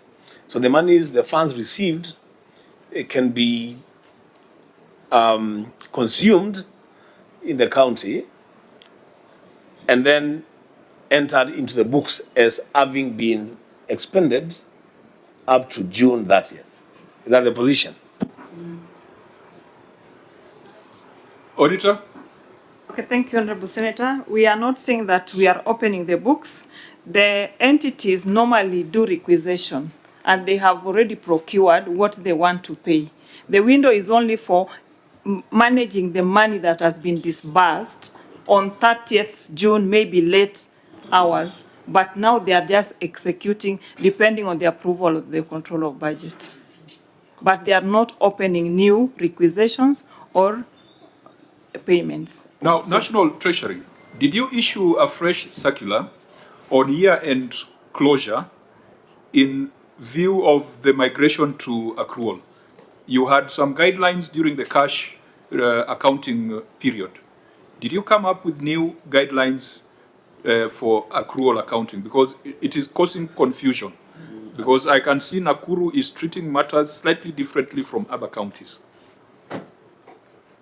Chair, even currently they have a new circular for this financial year, giving them up to 10th of July to execute pay the money, and they use the money for the budget for the previous year. Let me talk of the previous year because we are in another new year. So they don't touch the budget of the current year. They are still using the budget for the other year with the money that they were given by 28, I think we gave them on 25th June, so that it spent the budget for the last financial year. So the issue of not having the money in the system, it shouldn't be in the system, and they shouldn't report. I know they couldn't be having the issue of saying the timeline, but the amount is still used, it's for the previous year. And the circular was given even in the current year. My problem is, why is it recognized as an under-absorption? Why can't it be recognized as absorption for the previous year, so that you don't have this under-absorption? Is that for the treasury? Chair, let me report on under-absorption. If Nakuru never corrected enough revenue to cater for their budget, the under-absorption is compared with the budget and the money that you have used. So if they never corrected enough, even if Treasury gave them the money of their share to the fullness, they were still under-absorbed because they didn't have the budget to spend. They didn't have the money to spend the full budget. Okay, members, this is... Just a quick statement there so that we don't leave things not properly tied up. Because you, like Chair, you very well put it. You'll have the population thinking otherwise. One, it is very good to be very clear that no money goes back to the National Treasury. Number two, we are able to absorb those large amounts in that last time period because we put our systems in place, because we always know, and I mean this for many counties, that a lot of money will come in at the last minute and we want to make sure we have made our payments as much as possible. So we don't touch anything on the new budget, but we try to pay as much as we can for the closing budget, so to speak. So a lot of people, a lot of contractors, a lot of whatever, they bring in their certificates towards the end, and we quickly make sure that we try and pay. So I can even tell you, Chair, that in the last 2 weeks, maybe 1 week to 2 weeks, Nakuru County has processed over 3 billion shillings in payments. So it is possible, it's done, and no money goes back to National Treasury. So no money is lost. I mean, Nakuru people do not miss any services, as there was an implication there, because money goes back to National Treasury. There is no such thing. I think it's a constitutional and a statutory declaration that monies once appropriated to counties shall not return back to the consolidated fund. So that's a constitutional position. I think as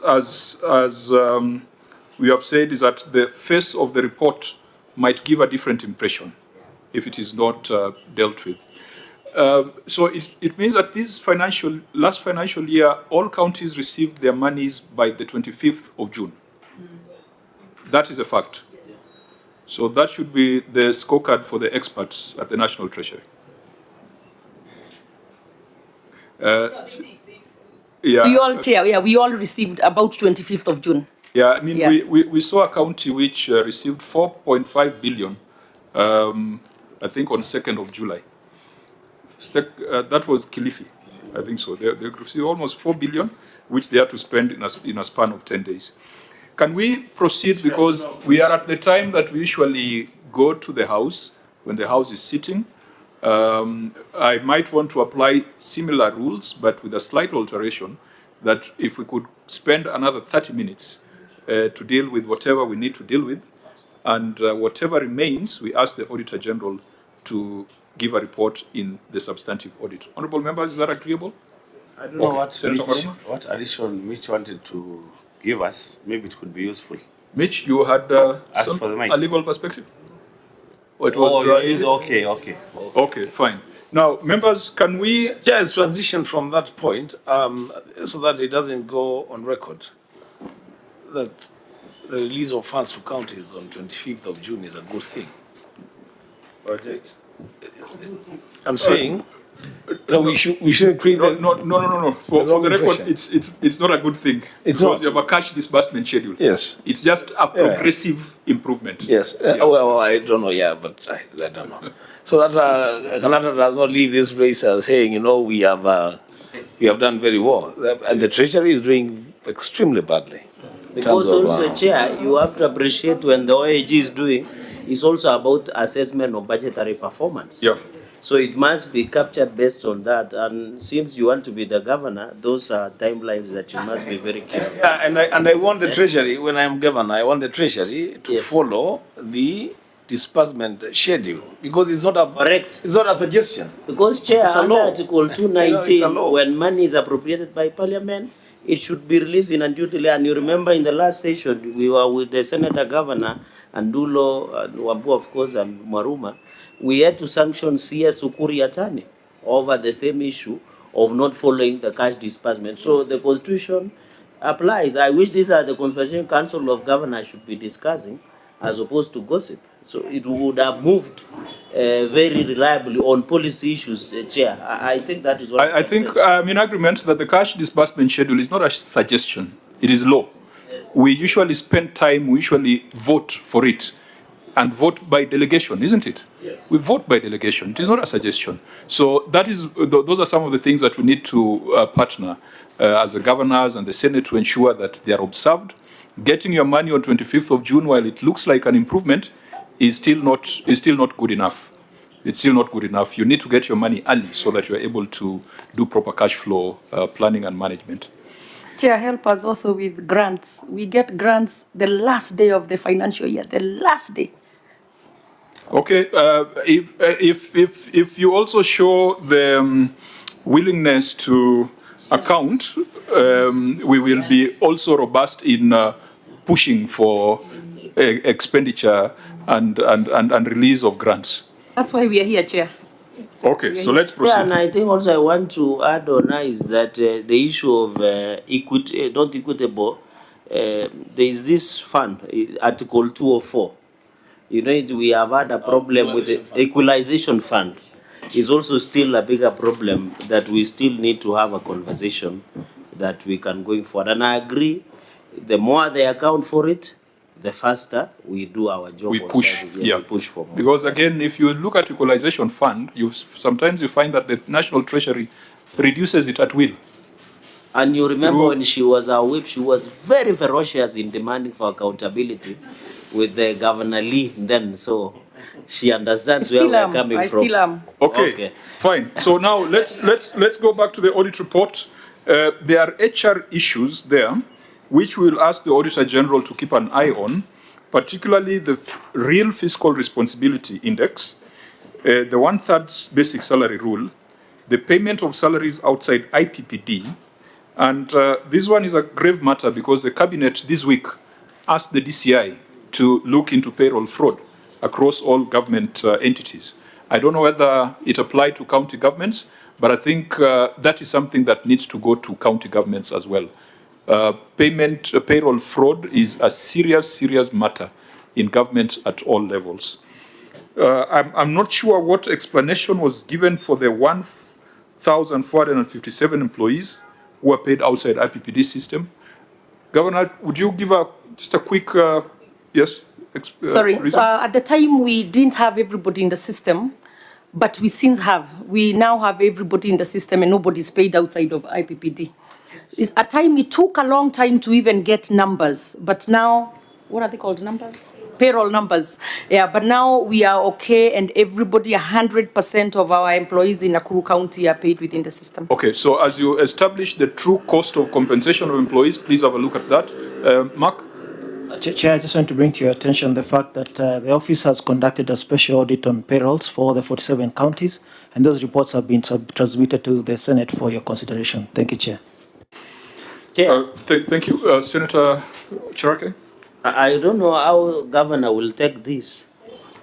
It is going to be very controversial. Please address the chair. The chair. Yeah, it is the chair to weigh to be very the weight of the matters. Chair, and I have tremendous respect for Governor. She knows that. Chair, I notice, you know, they say Nakuru ni Kenya ndogo. And we appreciate that. But I notice over 80% of the delegation comes from one ethnic community. Yet we know Nakuru has the highest number of other ethnic composition as per the NCIC Act.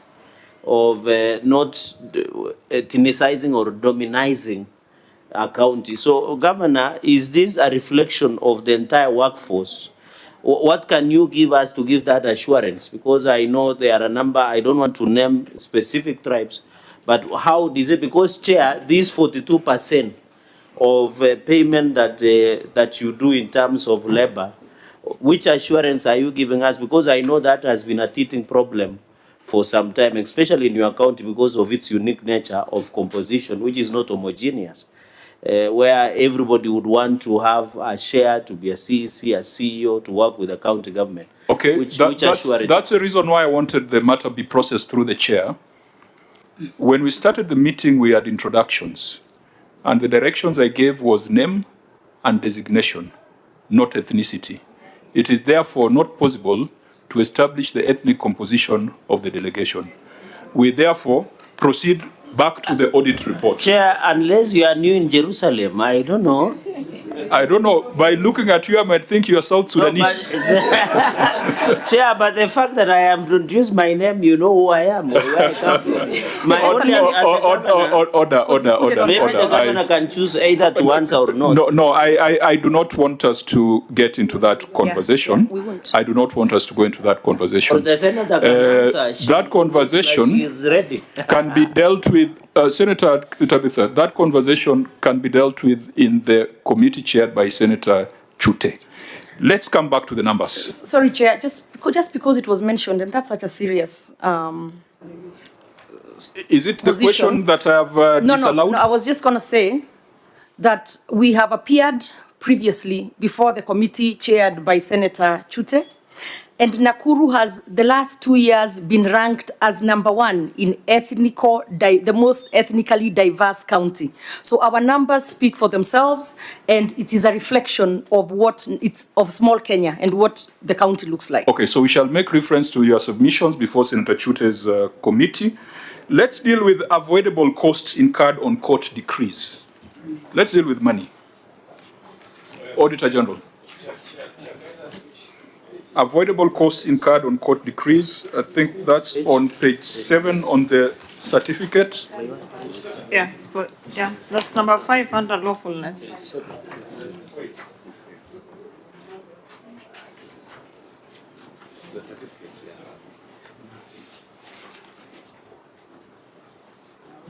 Auditor, you could read your finding if you're already there. Sorry, page 528. Okay, thank you, Chair. This is number 5 under lawfulness, avoidable cost incurred on court decrees. Review of records provided for audit review revealed that there are several legal cases filed in court against the county executives were decreed in the interest of the claimants.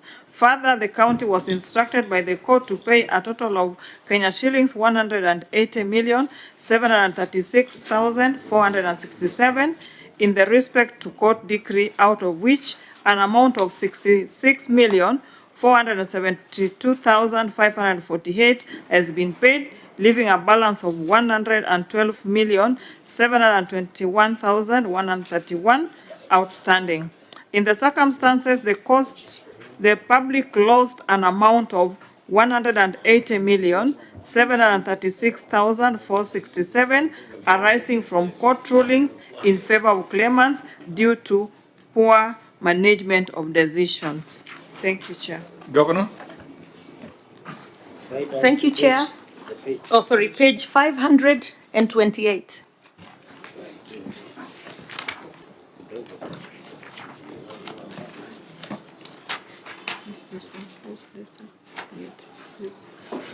Yes, you may proceed. Okay, thank you, Chair. Honorable Chair, the management submits that the court decrees arose from legal cases instituted against the county government through various historical obligations, contract disputes, and compensation claims that originated in previous financial years, some dating back to the defunct local authorities. Many of these matters arose over the years. The management had little control over circumstances leading to the litigation. The decrees were issued following court determinations, and the county is legally obligated to settle the amounts. The management has taken the following steps. 1, issuance of advisory services to the departments, entities to comply with the relevant laws. Appendix 5.1, the advisory. 2, recruitment of additional internal legal counsel and legal clerks to represent the county and support the department on compliance. Appendix 5.2, internal recruitment. 3, continued encouragement of departments to undertake alternative dispute resolution, ADR, alternative justice systems, AJS, and that's Appendix 5.3, adoption of alternative dispute resolution mechanisms. And 4, offering departmental sensitization and capacity building, which is Appendix 5.4, training letter. Auditor General, could you just reread your last paragraph under that finding? Thank you, Chair. The last paragraph.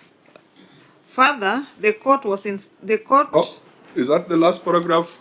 In the circumstances, the public lost an amount of 180,736,467 arising from court rulings in favor of claimants due to poor management decisions. Honorable members, is there any way we can vacate that conclusion? Because what the governor has explained is mitigation.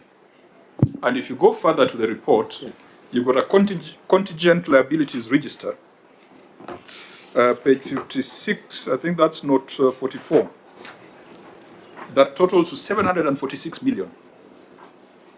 Is there any conclusion we can arrive at that would contradict what the Auditor General has said, that this is a loss as a result of poor management decisions? Because the reason for this exercise is to either agree with the Auditor General or take the explanation from the entity and say that, okay, we are convinced that this was value for money. Do you see value for money here? And more so when you look at the other schedule that totals to 746 million of pending litigation. Senator Chirake. Chair, maybe I wish the governor would have segregated, because we would have known these historical obligations. Does it include during post devolution or pre-devolution? Yeah, I wish you would have segregated. And then my only concern, Chair, I don't know if this 180, what the OAG has determined, we cannot forget. That's my position. Number 2, the only part that like compensation, wrongful dismissals and contract disputes, these are obligations of the county executive. But I will go back to where, Governor, you remember you were a member of JLAC then, and we did pass the county attorney. And you are very regular and committed member now. We passed the County Attorney Act. My only concern, Governor, how does your county legal department look like? And I remember your submissions on the floor through the chair. Your argument was that the county attorney must sit in the cabinet of the county executive so that such issues can be resolved at the highest level possible. How does the county legal department look like? You know, so that this 180 million that we are talking that was poor management decisions, if we had a vibrant and a functional county legal department, some of these things you are outsourcing, including, and we are not saying you should not give business to our colleagues, like outsourcing legal services, should have been resolved then. So my question is, Chair, apart from that, we cannot forget on 180 million, what as a governor, because we are looking at implementation status, how have you crafted your legal department to ensure some of these things can be resolved and county does not lose money? Thank you, Chair. Thank you, and I hope the county attorney is in the room, because that office is created specifically in statute, and it is their professional responsibility to respond to some of these things. Senator Wambua. Chair, it's a follow-up on what Senator Regay is asking, and I remember very well, Chair, you also participated in that debate. I remember very well, and this actually, Chair, Chair Regay is reminding me that he was the chair of JLAC, but he was there very briefly, and he was kicked out. Order. He was kicked out by Kieka's friend. Senator Chirargei chaired JLAC But I was long removed enough. by governor's friend. Order, members. Yes. It is on I record was- that Senator Cherargei chaired JLAC long enough to take the committee to Detroit, to Boeing. I was chair. I was one The of the chair best was chairs. also a member of the same committee, and I Yes, can yes, sorry, confirm sorry. that. Were you in the trip that went to Detroit to investigate the Ethiopian crash? Chair. We never, in fact, Oh, if it's you okay, check it's my okay. records, I was the best chair for 3 years. When in fact, I defeated you. That's okay. You were number 2. That's okay. I didn't manage to take my delegation to Detroit. I don't know whether the governor was part of that delegation. The way she's laughing, she must have taken that flight to Detroit. Okay. Senator Wabua. So, Chair, what am I saying? What I'm saying is, if you remember those conversations on the floor, it was because of exactly this. And we were saying, counties are spending billions of shillings on legal fees. And yet, they could engage their own in-house lawyers, counsel, to handle some of the issues, especially the most serious issues affecting the counties. So my question to Governor Senator Susan,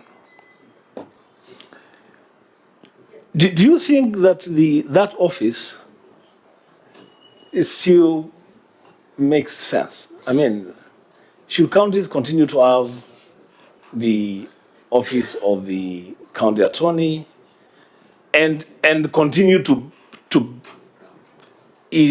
incur this level of bills for senior council for council? I'm saying senior council because you said one of our colleagues is Again, you will not go that direction. I will not. Chair, it's okay. I withdraw. I withdraw. But let me just ask whether. But he's a senior counsel. That's okay, Chair. It's okay. Let's just remain focused on this one. Yeah, because you see, the Chair, you just said that there is a pending payment of over 700 A million. contingent liability listing of 700 million. Yeah. There is a value for money query of 180 million Kenya shillings. We have a functional office of the county attorney in the Nakuru city county government. Is it still relevant? Do we need this office?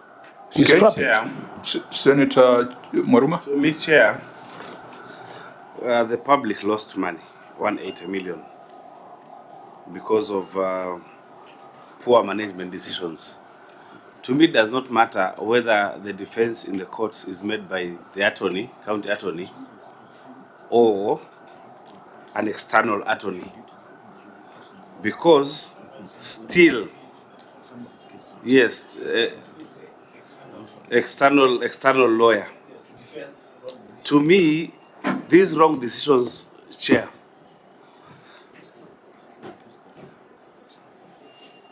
the people who made who occasioned those wrong decisions, would they just go like that? How would we mitigate? So that then you have a deterrent for those people who are making those wrong decisions. Yes. Persuade Chair through you and persuade my colleague, my neighbor from Taita Taveta, to consider withdrawing that statement, that it doesn't matter whether it was internal or external. I was just adding a limb. Because Yes. if those councils that defended these matters were internal, they would not be drawing this amount of money. The money is lost on account of a wrong decision, then defended by external counsel, who then are paid this amount of money. If they were in the payroll, then this money. In fact, if you are a functional county attorney office and establishment, they will provide advisories before you undertake administrative action that would lead to litigation. I think they would reduce the instances of wrong decisions, illegal decisions. Senator Tabitha, then you allow the governor to respond. Yeah. Also, maybe to add on that, and even what the chair has said, if we had that functional Anthony office, we could not be incurring these losses, because this is not the first time the Nakuru County is incurring losses when it's come to legal whatever. I think last one, it was about 37 million.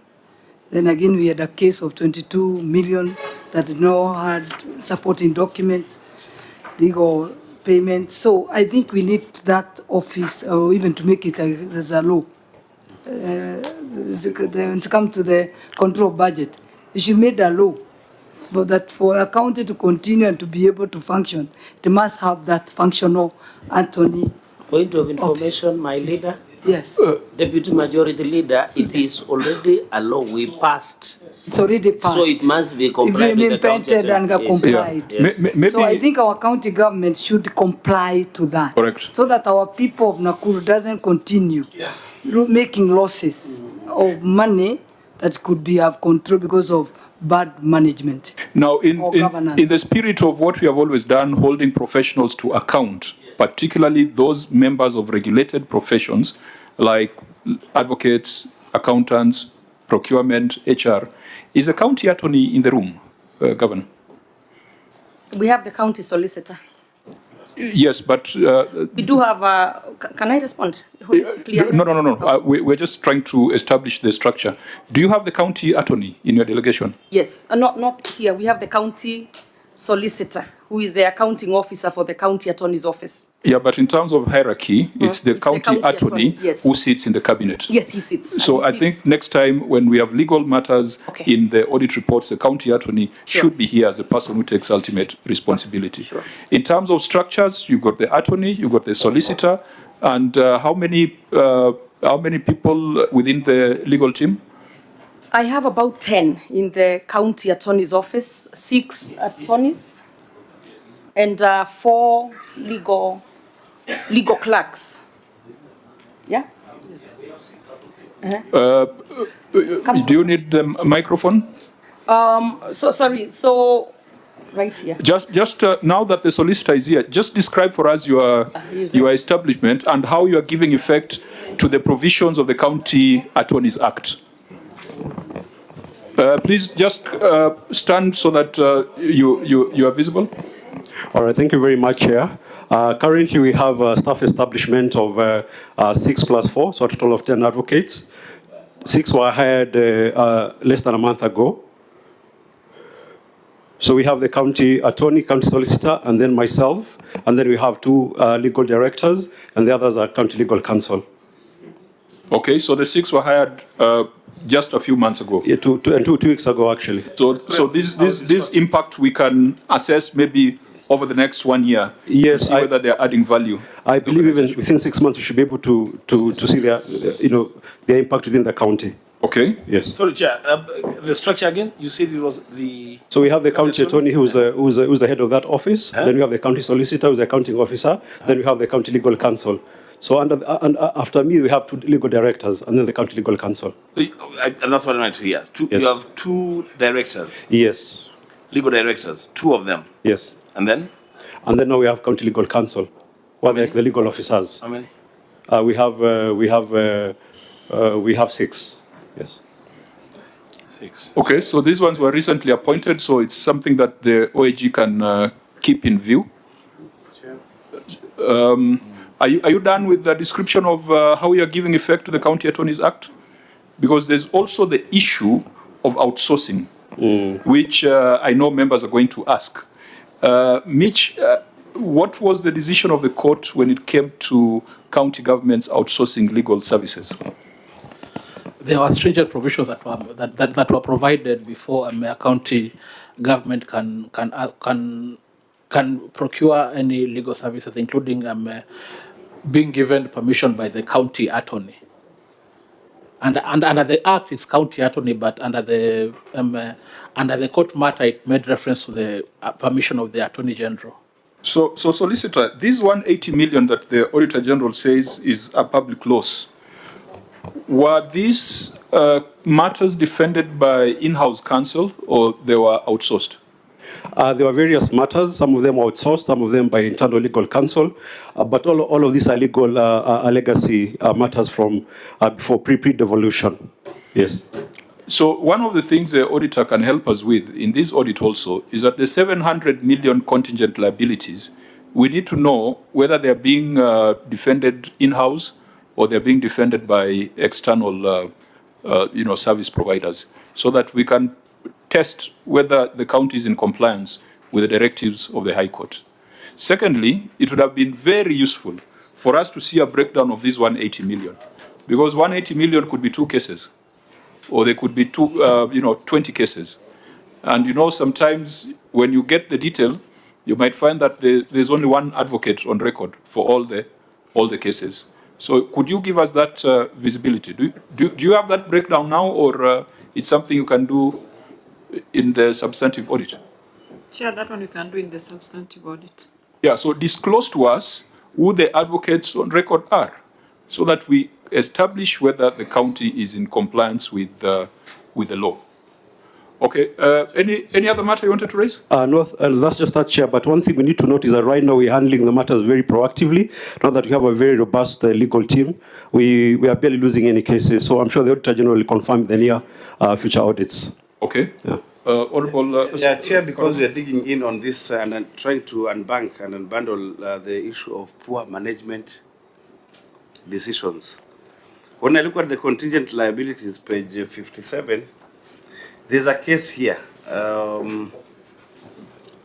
E007 of 2024. What you have secured as contingent liability is 206 million. What could that case be about? Is it about, again, a wrong decision? Because we have the county attorney and the solicitor in place in 2024. If we had all of them, who sued the county and on what?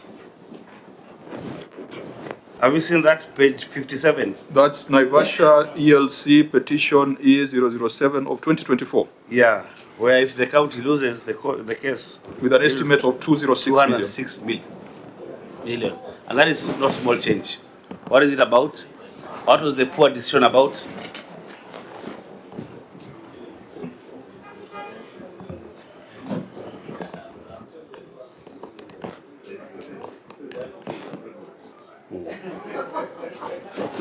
Yeah, it's about the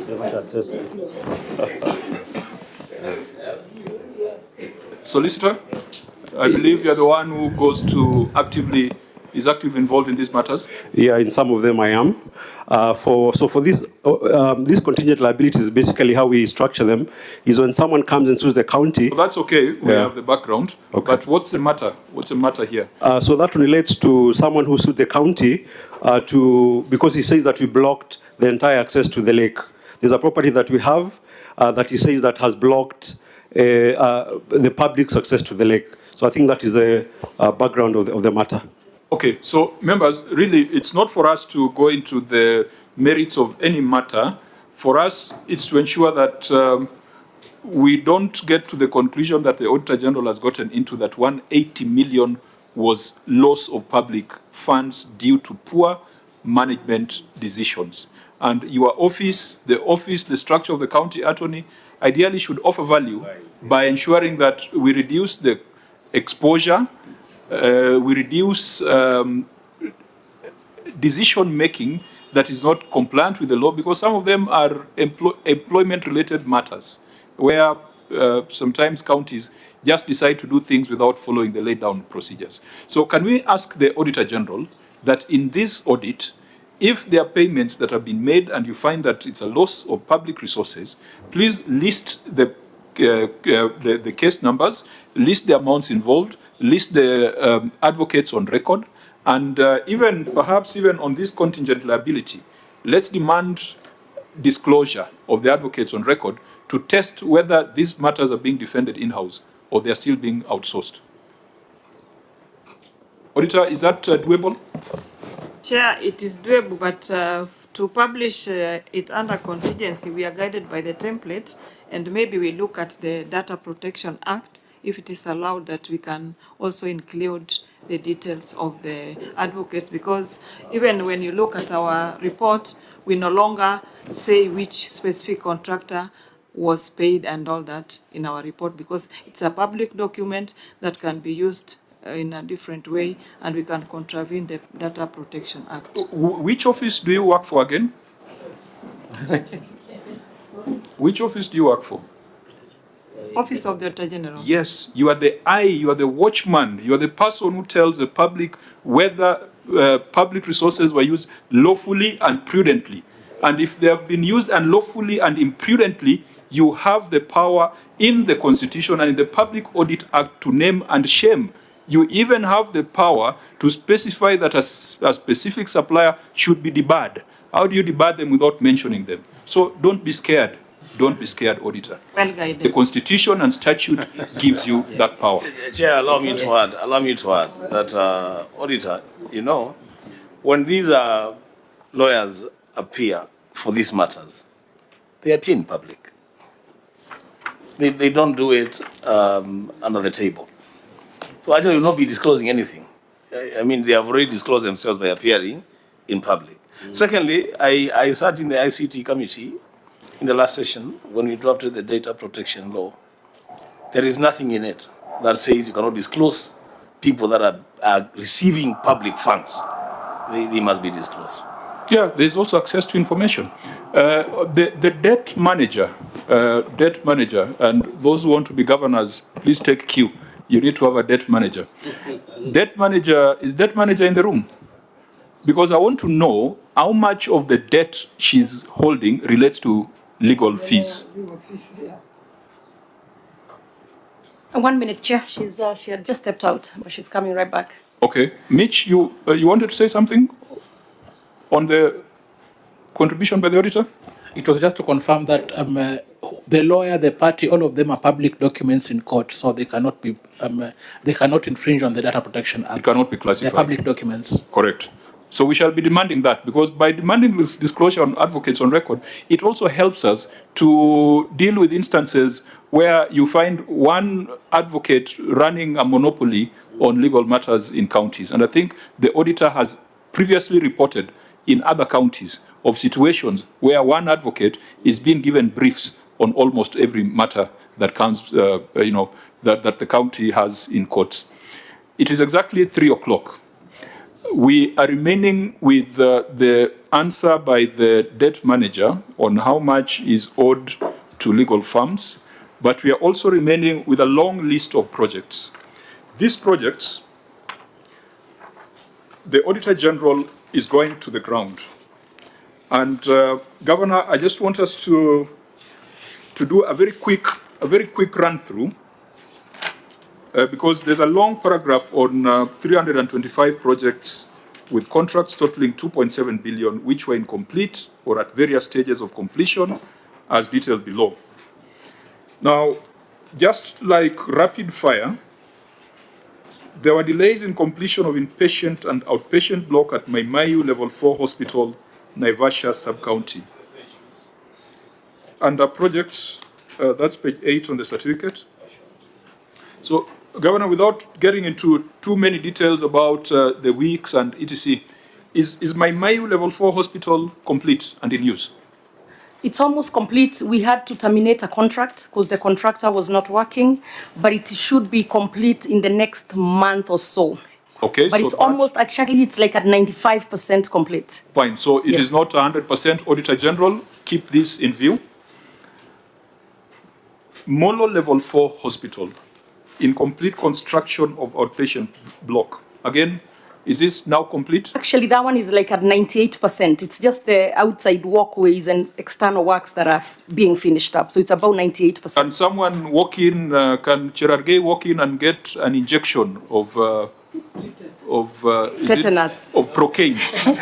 Yes, he can still get, because there is still the old hospital there. So this is the newer blocks, but it will be, it's actually complete, almost complete. It's at 98. So this outpatient block, as we speak, there's still some 2-3%. Yes, outside remaining, being completed. So again, we keep this in view. Sure.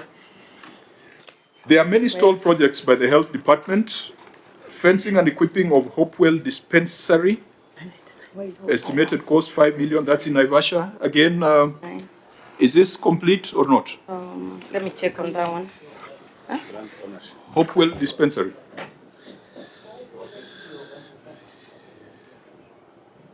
Yeah, I believe there was someone from health. There was a chief of staff from Health Services. You know what, you're right. I do have, he is here. He is, my chief of staff is here. And he's because I want us to be done by 15:05. So we have 3 minutes. Sawa. Just to say whether it's done or not. If it's done, we confirm. If it's not done, the Auditor General goes to the ground. Dr. Wainaina? Fencing and equipping of Hopewell Dispensary. Thank you, Chair. For that specific project, there was a challenge, a legal challenge in terms of... Tell us done or not. It is not done. At what percentage? It is at beyond 90, but... But not done. Yes. Auditor General, that matter should not disappear.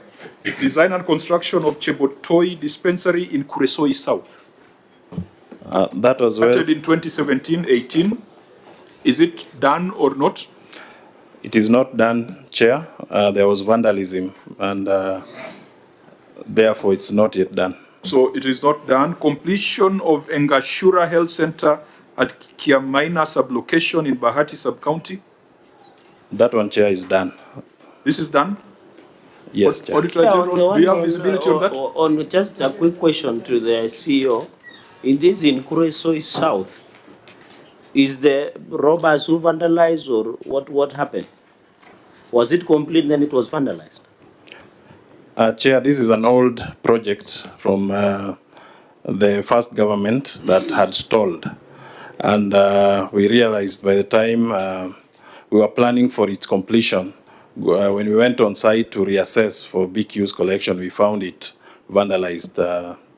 Also, you don't know. Okay. So this is our white elephant in all definition, because it was 2017-2018. There was a succeeding government that didn't complete it, and another succeeding government. Do you plan to complete it, or you have given up on it? Chair, we plan to complete it. Is there a budget for it? In this financial year, yes, there is. There's a budget that you can demonstrate to the Auditor General? Yes, there is. How much? At 3 million shillings. 3 million. So we should tell the people of Kuresoi that Chebotoi Dispensary, you are going to put 3 million shillings to complete it. Yes, Chair. So we shall hold you to account on that, and Auditor General keep that in view. Njoro Level 4 Hospital, outpatient block. Is this complete or not? It is at around 97% complete. We are waiting the auxiliary works to ensure that the facility is open. That is the walkways, the external works. Let's go with this definition of completion for hospitals, that I can walk in and get Panadol. I can walk in and get a nurse. I can walk in and get a doctor. I can get service. It's not about the paintwork. That's our perception of completion of a hospital. So again, Joro Level 4 Hospital, can I walk in and get a nurse and a doctor and medication? Not at the moment, but in a month or two. Okay, so we keep that in view. There is completion of Engashura Health Center at Kiamaina sublocation Bahati. That was what, 1.8 million? That one they reported is complete. It's complete? Yes, Chairman, it's complete. Or outpatient department block at Olenguruone Sub-County Hospital? That one as well, Chair. It is... There is a story. Okay, not complete. Chair, also, these are projects of 2020. Now we are in 2026. How is the cost? They are progressing, but has the cost changed? Are there variations? Chair, these are multi-year projects, and for the Olengroni Hospital specifically, we're in the third contract that is meant now to bring it all together. And this was based on availability of the budget. But we have the entire budget, and the works are now at around, the third contract is at around 56% completion. Is there a success story? Because there are a lot of projects here under health that the Auditor General cited. Is there a sub-county level 4 hospital that you have initiated and concluded? Because yes, we have a lot of... This might give an impression that nothing is happening. No, Chair, that's the wrong perception, and let me correct that. When we came into office, we found all these hospitals and many more that you have not read that had been done and left not complete. And I'm actually talking about running into billions of shillings to complete the hospitals and equip them. So when I came into office, we said that any contractor who has not been working, the contract is cancelled, we re-advertise and get them going. That is where we are. We just this week, today is what, Friday? Thursday, I don't even know. On Tuesday, I went and opened in El Bagon level 4, the maternity. So many of them we are now completing, but we are having to do a lot of work that was left incomplete, and the budget could only go so far. In addition to that, we have now our own level 4 hospitals that we have started from scratch, and by December they will all be complete. So a lot of it has been project management, and I have instilled in this my people that instead of starting 10 hospitals and leaving 10 hospitals undone, you do 2, get value for money, get them working, move to the next one. Using FIF, is it possible to offer service and work on infrastructure for your health facilities across Nakuru? Well, most of them we are actually doing that. Like, for example, the Olenguroni one you mentioned, the older facility is still continuing to treat patients and continue with its work. The same with Njoro. As much as there is a new block, the older hospital still continues providing services. In Maimahio, the same thing. In El Bagon, the same thing. So we are still offering services, just not in the new building. So, members, we can allow the auditor to look at these projects, the deviations in the health sector. Now, in sports, we have a high-altitude facility. Chairman. Chair. Senator Tabitha. Yeah. As you put it, if you look at the Auditor General report, that we have 325 projects stalled, I think it shows that in Nakuru there is nothing going on.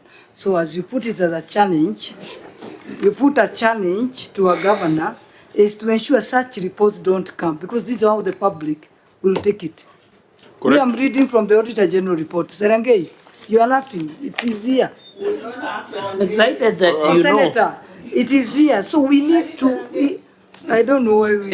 But we need to ensure the auditor... Chair, I'm excited that she's quoting the Office of the Auditor General report.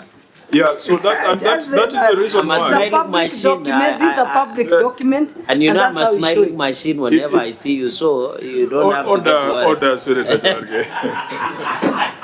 325 projects. Chair, may I respond to that? Because we can't leave it open. Chair, I have Nakuru people watching, and when their statement always begins with Nakuru people, let me respond. Okay, just... It says project status, not stalled. Maybe we learn to read. Just a minute, Governor. Just a minute. Senator Tabitha is referring to the observation of the Auditor General on project implementation status. So it is not something plucked from the air. So I also want you, I'll give you an opportunity to respond, but to be guided that it is not a personal allegation. She's just reading what is in this report.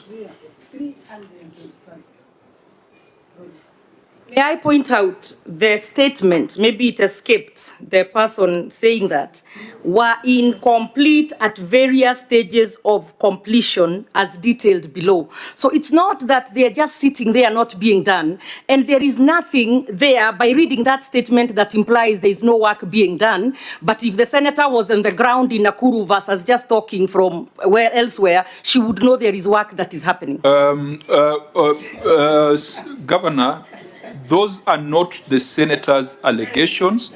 Those are the observations of the Auditor General, which has 4 paragraphs. Read properly. Which, order, Governor, which has actually 5 paragraphs breaking down the 325 projects. I have given directions that the Auditor General goes back to the 325, and Auditor General, maybe next time you need to have an appendix listing the ones with serious variations or the ones with serious issues, so that no one is accused of introducing Let the record reflect, because she's saying stalled. These are not stalled. Many of them are still progressing. They are not stalled. That's what I have a problem with. Chair, can I make... Or if I need to read the whole statement into the record, then I will. No, we have the report of the Auditor General before us. Senator Chirarki? Chair, maybe in the interest of devolution, and so that we dispel, is it possible when we are doing our round of county oversight visit to also include Nakuru, so that we can also see for ourselves on the status on what is happening, so that we don't just rely on what is written? I think that is... And please include our senator so she can get on the ground. Have you ever invited her to... the first time I've seen her in 4 years, so that should say. Senator... But I told you are in Naivasha for the prayers. People are watching. I'm only in charge. She's never on the ground as far as projects. Are watching. They are always watching, my friend. Governor and members, process your correspondences through the chair. We have done very, very well, and we are not going to lose this meeting at the 11th hour. Even though, as fishermen, we know that the boat capsizes when it's just about to land. So let's do this. I agree with Senator Charadge's comment, because these are projects that we cannot tick off sitting in Nairobi. There's a training facility in Keringet Ward, high altitude training facility in Keringet Ward. Is it complete or not? High altitude training facility in Keringet Ward, without stories. Yes, no stories. We have the CEO for sports. Whether it's complete or not. Thank you, Chair. The facility is not complete, but we have done the final accounts for the project. We want to return that to... Fine, it is not complete. Auditor General, keep that in view. So that applies to 12.2 as well, because there's no way the kitchen would be complete if the training facility is not complete, unless food was more important than training of athletes. Where is the officer? 12.2, is that complete? Delayed construction of dormitories, kitchen, dining areas, and a shed. It is 95% complete. No, we are talking of, and again, as you said, with the health sector, complete means it has been put to use, so there's value for money. So at this point, we don't even give us percentages, just tell us whether it's complete and put to use or not. So, dormitories, kitchen, dining area, and a shed at training center in Keringet, done or not? Not done. Mechanical works and borehole drilling at the high altitude training center in Keringet? 100% done. That is done. But the overall utility of this facility can only be achieved if 12.1 and 12.2 is completed. Yes. Nakuru County Treasury Headquarters worth 886 million. Is this complete, Governor? CEO Finance? It had an expected completion date of 1st December 2022. It's ongoing, Chair. So it is not done? Yes, at 90% now. Okay. Community boreholes, I think that's a different matter. Then there's a lack of value for money from the installed revenue management system. We had, I think this one we'll ask the Auditor General to keep in view as we look at the ROR in the subsequent cycle.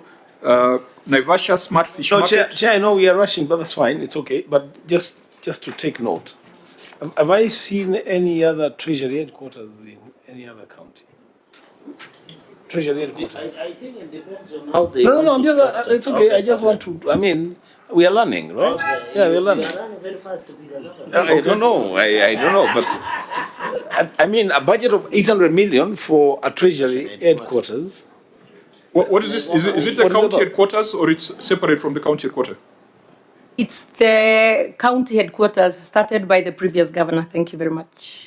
County headquarters, not Treasury headquarters. We call it Treasury building, but it's the county headquarters where all the departments will go in, will sit. You see now, because right now we have them fragmented all over. Is it the one when we came with the ICT committee through the chair, the one we used, the new one? On the no, that's a different building. That's a different one. That's now the county headquarters. I believe I was not there, but I believe you came to the governor's office. Yes, Yeah, yes. but the Treasury building is in town, and it's the county headquarters for all our departments. Okay. Closing remarks from the senators. Let's get the governor's closing remark, and then I'll give guidance on the part of the senators. Oh, thank you, Chair, and thank you, members. And I think that was a very good meeting, because as a county, we want to do better. We are big on transparency, and we want to make sure that the people of Nakuru County are getting value for money. So for